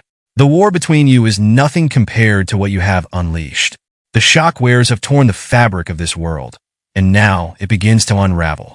Sarza knew then what must be done. She rose to her feet, her broken staff glowing faintly in her hand. The being was a guardian of the ancient balance, a force of nature that could either restore what had been lost or condemn them all to oblivion. She stepped forward, her heart pounding in her chest, and spoke the words she had only ever whispered in prayer. "We did not mean to awaken you," Sarza said, her voice trembling. "But now that you are here, help us restore what has been broken. We cannot undo the damage alone." The being regarded her for a long, tense moment. The battlefield around them was silent now, the surviving orcs and Rosarians watching, their hatred for one another momentarily forgotten in the face of this greater power. "Your kind has caused great harm," the being said, its voice low but filled with an ancient sorrow. "But perhaps there is still hope." It raised its hand, and the light from the fissure began to recede. The ground stopped trembling, and the sky above started to clear. The balance was not yet restored, but the unraveling had been halted for now. Sarza exhaled, relief flooding her as the planet seemed to stabilize. But she knew the price had been great, and that both the Rosarians and the orcs would need to find a new path forward. The battle had ended, but the war against their own destruction had only just begun. The Guardian turned and disappeared into the light, its form dissolving back into the fissure as the ground slowly closed behind it. The shock waves had broken the world, but there was still time to heal. As the dust settled, Sarza looked across the battlefield at Garzik, who stood amidst the wreckage, his once fearsome expression softened by the weight of defeat. Their eyes met, and for a brief moment, there was understanding between them, a shared recognition that their war had unleashed forces far beyond their control. They would have to choose now, continue their cycle of destruction, or work together to heal what had been broken. Chapter 08. Nyarla's reaction after the war. The stars above shimmered coldly, indifferent to the aftermath of the devastating war between the orcs and the Rosarian forces. Nyarla stood at the edge of the command deck aboard the Moon's Whisper, her sharp eyes scanning the remnants of the battlefield below. The air was thick with the stench of destruction, the ground still trembling from the brutal clash. Bodies of fallen warriors littered the once vibrant plains, and the distant echoes of the dying mingled with the low hum of the ship's engines. Nyarla's heart was heavy, her mind swirling with thoughts of what had transpired. The battle had been unlike anything she had witnessed in her long years of service. The orcs, with their savage shock wares and brute strength, had torn through the Rosarian defenses with an unmatched fury.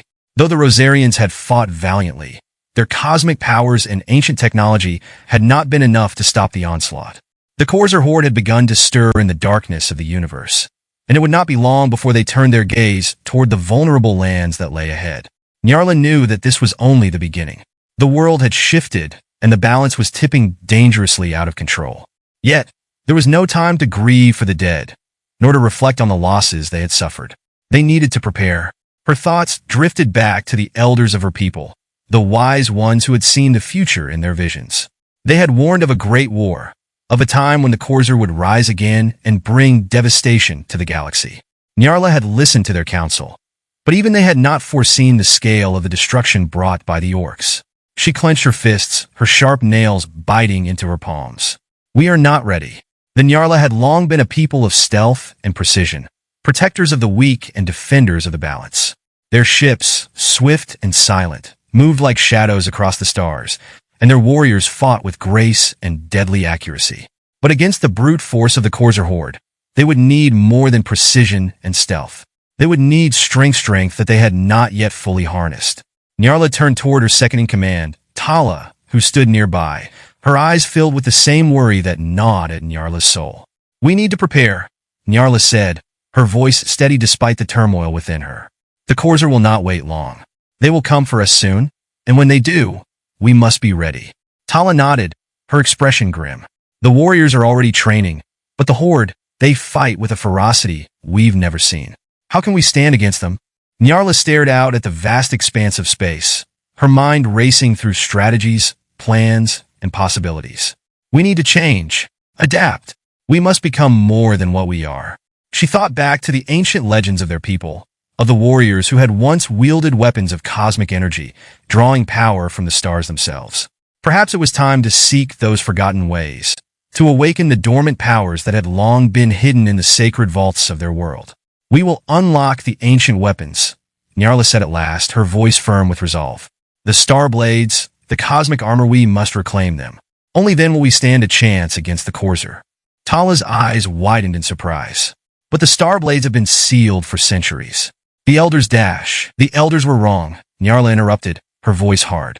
They believed the balance would hold, but it is clear now that the universe is shifting. If we do not act, we will fall, and the galaxy will fall with us. Tala hesitated, then nodded, her loyalty unshaken. I will inform the others. We will prepare for war. As Tala left, Nyarla turned back to the battlefield below. The weight of leadership pressed heavily on her shoulders. She knew the path ahead would be perilous, but there was no other choice. The Corsair horde was coming, and if they were to survive, they would need to be stronger, faster, and more ruthless than ever before. Chapter 09. The Awakening of the Ancient Elves. The Grand Council of Ithilder gathered under the pale light of twin moons. Thousands of years had passed since their world had fallen into slumber, and the shimmering crystalline halls of their realm echoed with ancient power.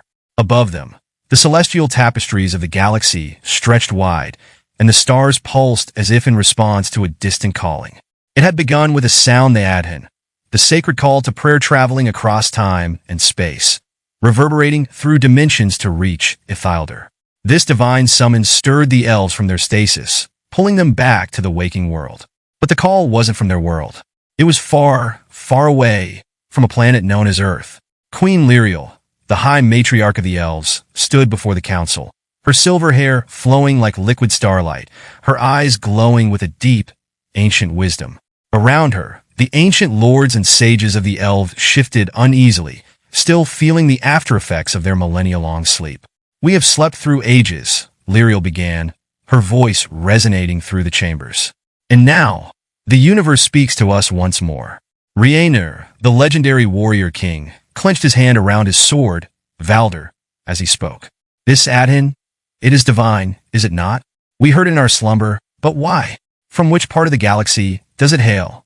The question hung in the air like the lingering light of a dying star. The elves, beings of immense spiritual attunement, had felt the divinity within the Adhan. They knew it was more than a mere sound, it was a call, a summons from the Creator, echoing through the cosmos. The lion, the ancient keeper of the elven archives, stepped forward. The source of the Adhan comes from a distant planet, Earth. It resonates with the power of submission to a higher will, a force that aligns with the cosmic balance we once protected. The mention of Earth stirred murmurs among the council. Earth had long been a subject of curiosity and caution. Once thought to be lost in materialism and corruption, the planet had now sent a message across the stars, calling forth the elves from their sacred rest. Queen Lyriel raised her hand, silencing the murmurs. This call is not to be ignored. It is a divine connection, unlike any we have felt. The humans have awakened to a truth we once guarded.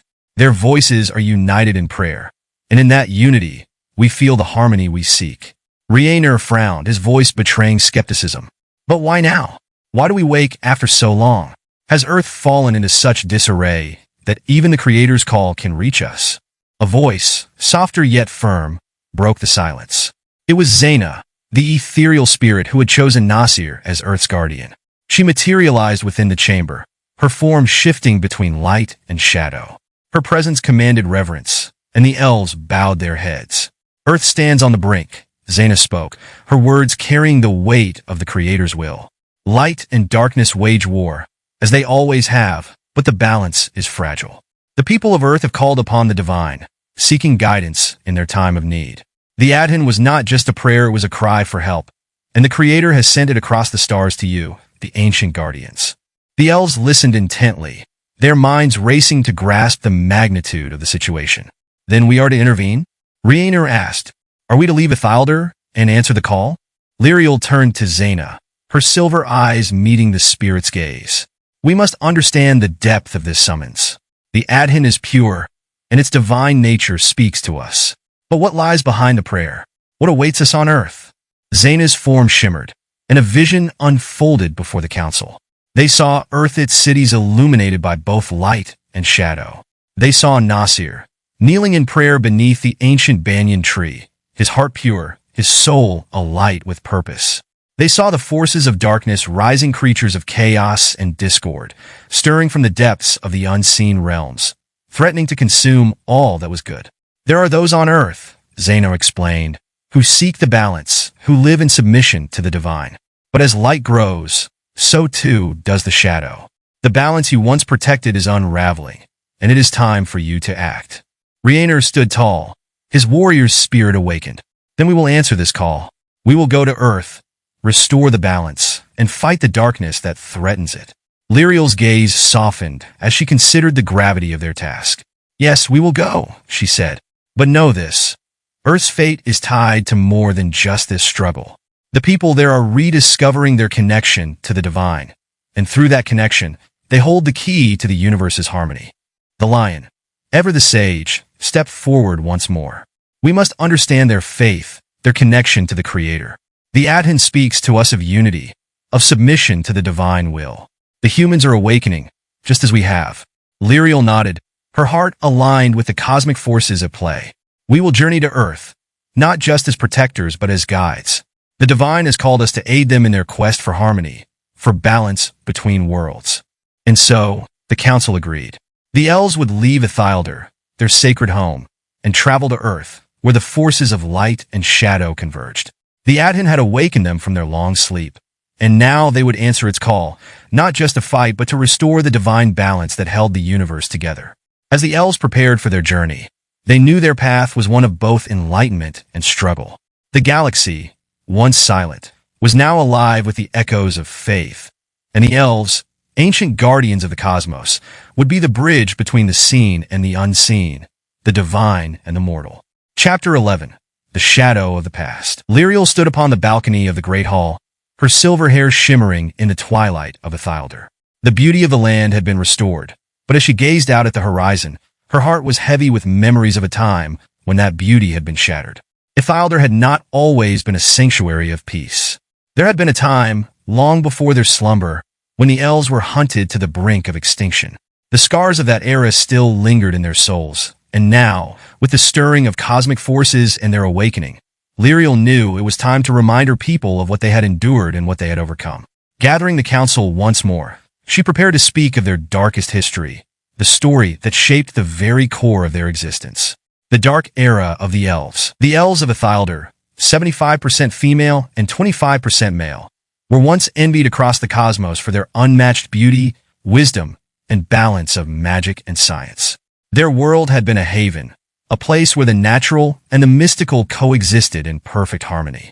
Every elf, whether male or female, embodied the pinnacle of grace and intellect, their forms radiant with the light of creation itself. But it was precisely this excellence that made them a target. In those days, the elves were not the only ones who understood the power of the cosmos. There were other races, many driven by greed, jealousy, and a thirst for dominance. These races coveted the elves' mastery of both science and magic, their ability to bend reality to their will, and they feared what the elves might become if left unchecked. They came from the stars, cloaked in shadow, Lyriel recalled, her voice steady yet filled with the weight of sorrow.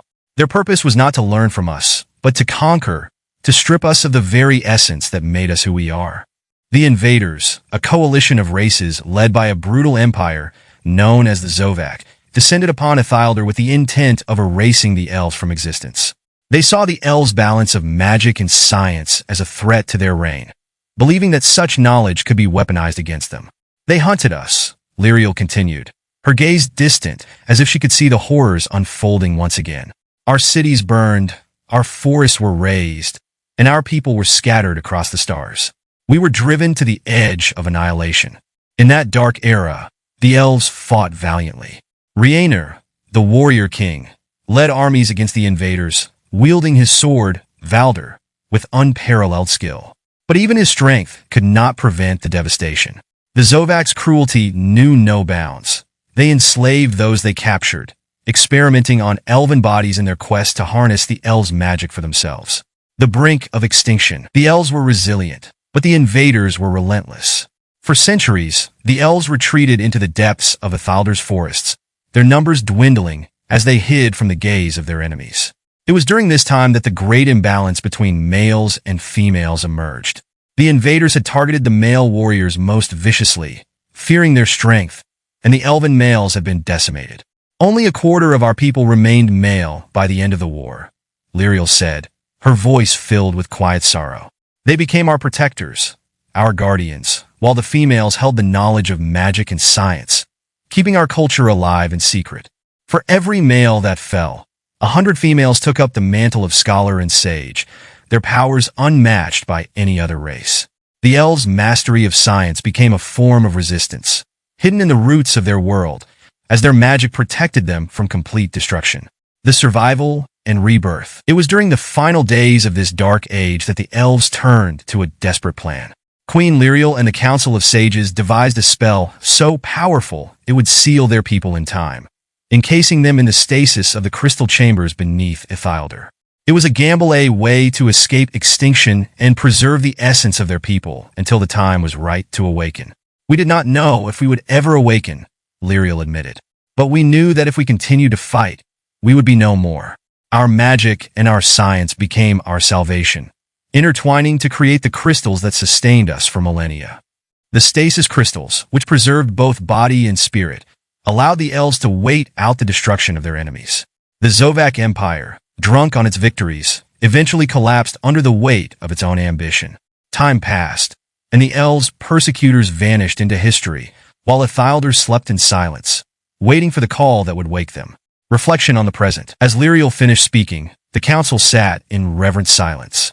The story of their survival was not just a tale of suffering, but a testament to their resilience, to the power of unity and balance between science and magic. The elves had faced extinction and emerged stronger. We are the children of that dark history, Lyriel concluded. We are the survivors of a time when the universe sought to destroy us. But we are also the keepers of knowledge, the protectors of the balance between creation and destruction. We have been called once more not to hide, but to lead. Her eyes met those of Rhiannon, who nodded in silent agreement. They had been awakened for a reason. The adhin that had stirred them from their long sleep was a sign that their time had come again, not to fight for survival, but to restore the balance of worlds, to use the power of their past to shape the future. The elves of Ithilder, once nearly extinct, were now ready to fulfill their destiny. With the lessons of their dark history in their hearts, they would answer the call of Earth and stand as guardians of the balance between light and shadow. Chapter 12. Earth's Ambition and the Call Beyond. It was the year 2050, and Earth had reached the dawn of a new era. The United People's Government Council, UPGC, headquartered in the heart of New York, was abuzz with plans that would shape humanity's future across the stars. With Mars successfully colonized and terraformed, Earth stood on the precipice of a new cosmic chapter. The Red Planet was no longer just a barren wasteland. It had become humanity's first off-world home, a thriving colony with breathable air, flowing rivers, and gleaming cities.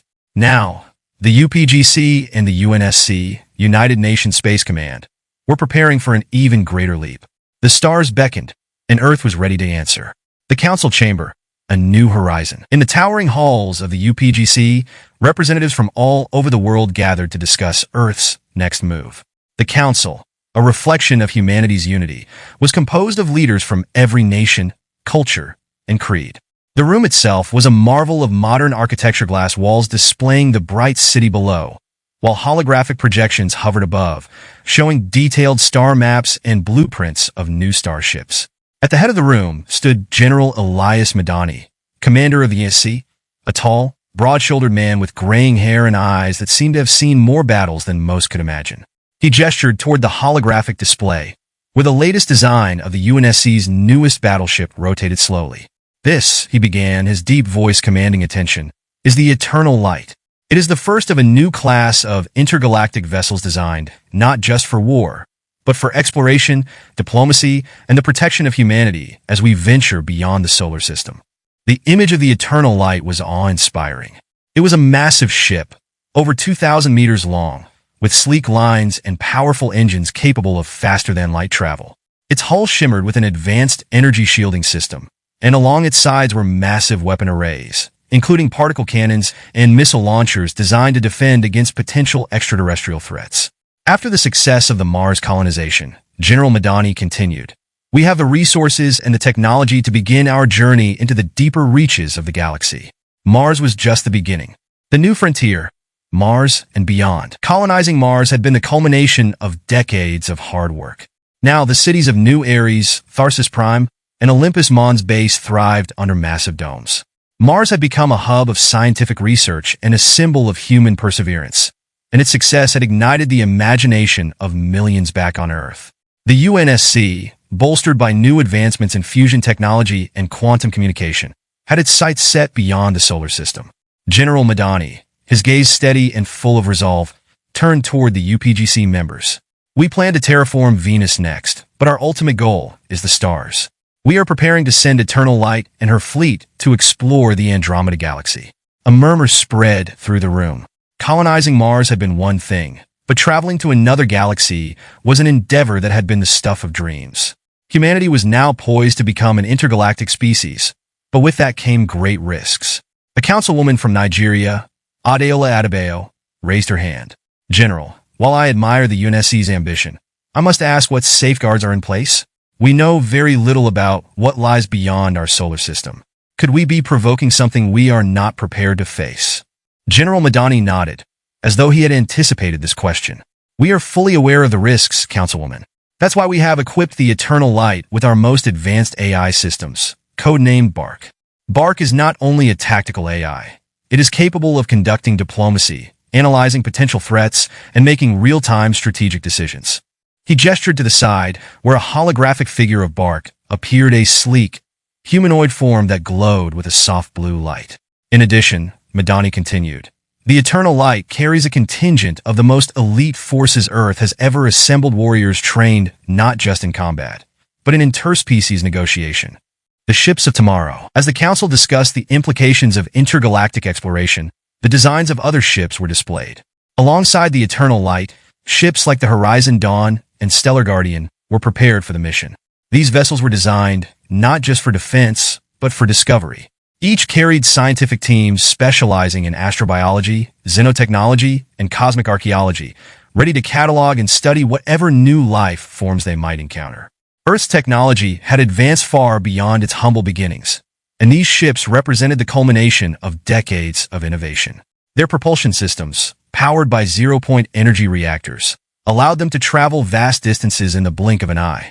Advanced cryosleep chambers would enable crews to survive the long journeys between stars, and the ship's medical bays were equipped with nanotechnology that could heal wounds and even regrow lost limbs.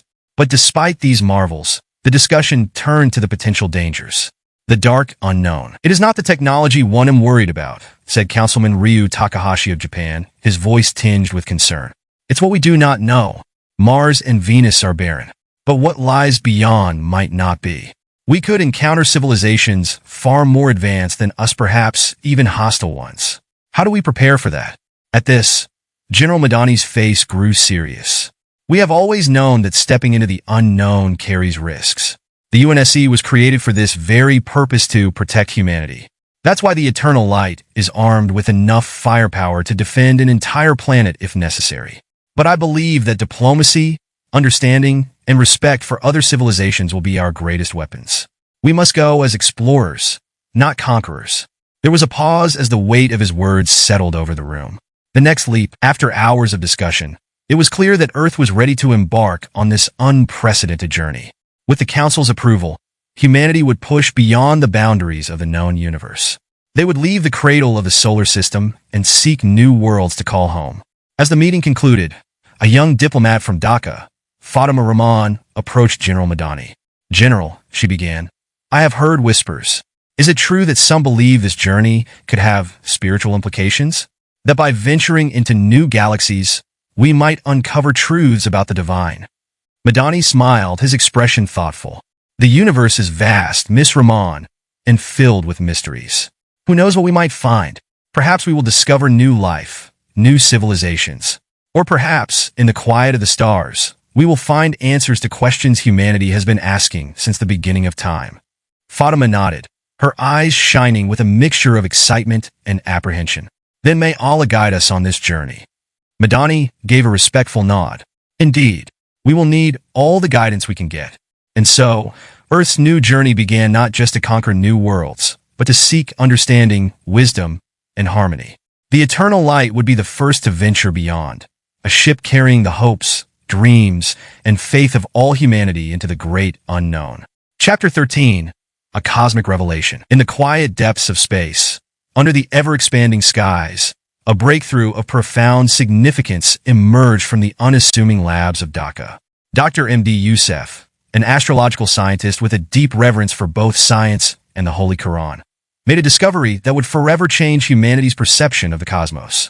He wasn't just any scientist. Dr. Youssef's work was deeply guided by the verses of the Quran, leading him to unveil what many had long suspected. We are not alone in the universe. The United People's Government Council, UPGC, and the United Nations Space Command, UNSC, eagerly awaited his report.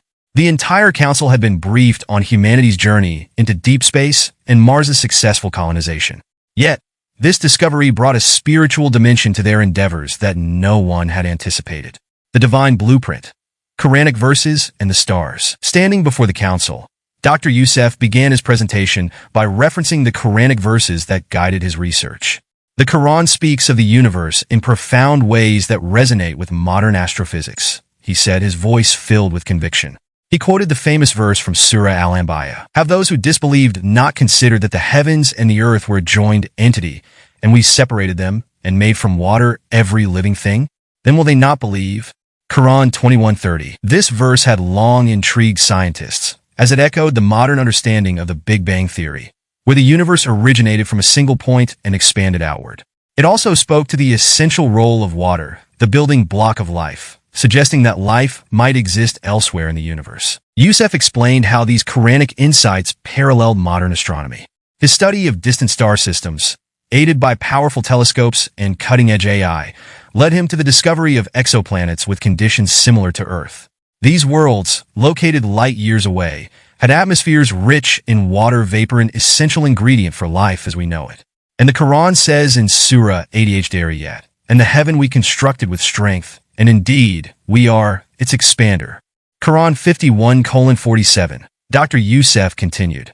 This reference to the expansion of the universe had been scientifically validated by modern astrophysics, aligning with the universe, it seemed, was growing, creating vast expanses where life could thrive. The discovery, life beyond Earth. Dr. Youssef's research didn't end with theoretical analysis. Using data from recent deep space probes, combined with astronomical charts and spectral analysis, his team identified specific planets within the Andromeda Galaxy that exhibited signs of biological activity.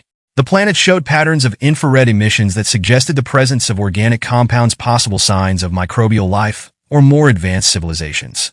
We're standing at the threshold of one of humanity's greatest discoveries, Youssef declared. If the Quran has taught us anything, it's that the universe is vast and full of signs for those who seek understanding. The Andromeda system, in particular, holds planets that could host life. His groundbreaking work pointed to habitable zones where conditions for life such as liquid water and oxygen were similar to Earth. These planets orbited within their stars' Goldilocks zones, where temperatures allowed water to remain in liquid form, crucial for sustaining life. The dialogue, faith and science intersect. The council erupted into debate. Some were excited at the prospect of finding life beyond Earth, while others were more cautious. Adeola Adebayo, one of the councilwomen, raised an important question. Dr. Youssef, what do you believe encountering alien life means for us spiritually? Youssef, ever the careful thinker, responded, the Quran teaches us that Allah is the creator of all that is in the heavens and the earth. It never specifies that life is confined to Earth. In fact, the vastness of the cosmos, as described in multiple verses, suggests that life could be spread across the stars. This is not just a scientific discovery, but a spiritual awakening confirming that we are part of a greater design. He referred to verses that emphasize the interconnectedness of all creation, such as, and among his signs is the creation of the heavens and the earth, and the living creatures that he has dispersed throughout them. Quran 42:29. The council was struck by the profound implications of this. Humanity had always wondered if they were alone in the cosmos. Now, as they ventured beyond the stars, guided by both faith and science, they were closer than ever to finding the truth. The future, a galactic mission. With Dr. Youssef's discoveries in hand, the UNSC began rethinking its approach to space exploration. The Eternal Light, Earth's most advanced starship, would no longer just explore for territorial expansion, but also seek out life. Its mission was now more than scientific, it was philosophical and spiritual. As humanity prepared to embark on its most ambitious journey yet, Dr. Youssef's research would remain at the forefront. He had shown that faith and science were not mutually exclusive, but two halves of a greater truth. And as the stars expanded before them, Earth stood united in its quest not just to conquer the unknown, but to understand its place within the grand design of the universe. The Council approved the next phase of the journey, with the Andromeda Galaxy as their next destination, guided by the cosmic signs that had been embedded in the Quran for over a millennium. Chapter 14. Nazarspov, Dike, Benglitz und Spaceflitzeit. Nasir stood by the colossal spaceport in Dhaka, where the United Nations Space Command's, UNSC, new fleet was being readied for launch. The sprawling facility stretched across miles, showcasing the cutting-edge ships crafted for the growing tension between interstellar factions. The sight of battleships lined up under the gleaming sun gave Nasir chills. Even as an aspiring recruit under the shadow of his admiral father, he could feel the weight of history in the making. Nasir's father, Admiral Rafiq Al-Qadir, stood beside him, tall and commanding. His father was one of the most respected figures in the UNSC and held a key role in the military buildup. The tension in his expression reflected the gravity of the situation, though his hands rested calmly behind his back. Admiral Rafiq was a man who had survived the impossible. He embodied both the grit of military experience and the wisdom of faith. "It's beautiful," Nasir whispered, his eyes fixed on the massive warships hovering above the earth, each one a marvel of human ingenuity. They were not just machines of war, they represented humanity's hope, its defiance against the impending threat from deep space. Admiral Rafiq nodded slightly, but his face was somber. "Beautiful, yes, but these ships are born from necessity, not hope." The UPGC's council was forced to approve this after the last raid on Europa. "We stand on the edge of war, Nasir. You need to understand what that means." Nasir's heart quickened. He could sense the intensity of his father's words, but he struggled to comprehend the full scope of what was unfolding. The United People's Government Council, UPGC, had tried for years to maintain peace through diplomacy, but now, it was clear that their efforts were on the brink of failure. Nasir felt a wave of nervous energy as he looked up at the UNSC fleet. "I thought we still had time," Nasir muttered, barely loud enough for his father to hear. Rafiq turned to him, his eyes piercing with a deep sadness. "Time is a luxury we no longer have. The United People's Government Council debates politics, but the stars have already whispered of war. The UNSC prepares not for offense, but survival." His voice carried the weight of all the lives he had commanded, all the choices that had led to this moment. The UNSC had rapidly expanded its fleet in the past 5 years, from modest orbital patrol vessels to massive battleships capable of intergalactic travel and combat. Each ship bristled with advanced technology, the fusion of human engineering and the mystic energies discovered in the ancient ruins on Mars. The integration of spiritual and scientific principles into their designs was what truly set them apart, resonating deeply with Nasir's upbringing. "Do you believe we're doing the right thing?" Nasir asked after a long pause. He had been preparing himself for this conversation for weeks, yet now that the moment had arrived, he felt unprepared. His father sighed, glancing toward the fleet. "Sometimes, we don't have the luxury of knowing if our actions are righteous. All we can do is pray that Allah grants us clarity and strength in the times ahead. The UPGC has tried peace, but we can't turn a blind eye to the galaxy's threats. There's more at stake than Earth. Nasir, there are colonies, entire civilizations relying on us." Nasir felt a tightness in his chest.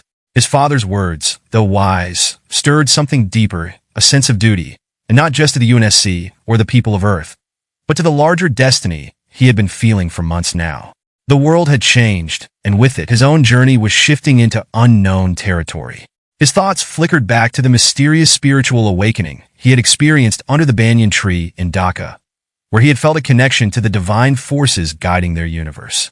Suddenly, the sound of thrusters roared overhead as one of the flagship vessels, UNSC Dawnbreaker, powered up, its engines shimmering with radiant blue energy. Admiral Rafiq turned toward it, his face hardening. "That's the Dawnbreaker," he said, his voice tight with anticipation. "It's been blessed with the Bark AI, a hybrid system of spiritual frequencies and advanced computational power. That ship alone will carry the hopes of humanity into the void." Nasir gazed at the Dawnbreaker, his heart pounding with awe. It was more than just a ship, it was the symbol of mankind's leap into the spiritual and technological frontier. He could sense its power, and it sent shivers down his spine. The ship's hull shimmered like liquid silver in the sunlight, its sleek, predatory design embodying both grace and danger. Admiral Rafiq's eyes softened as he placed a hand on Nasir's shoulder. Your path will cross with this future, Nasir. I've seen it. The war will test us all, but I believe you will be part of the light that helps guide us through. War isn't about the battles alone, Rafiq continued, his voice steady. It's about faith.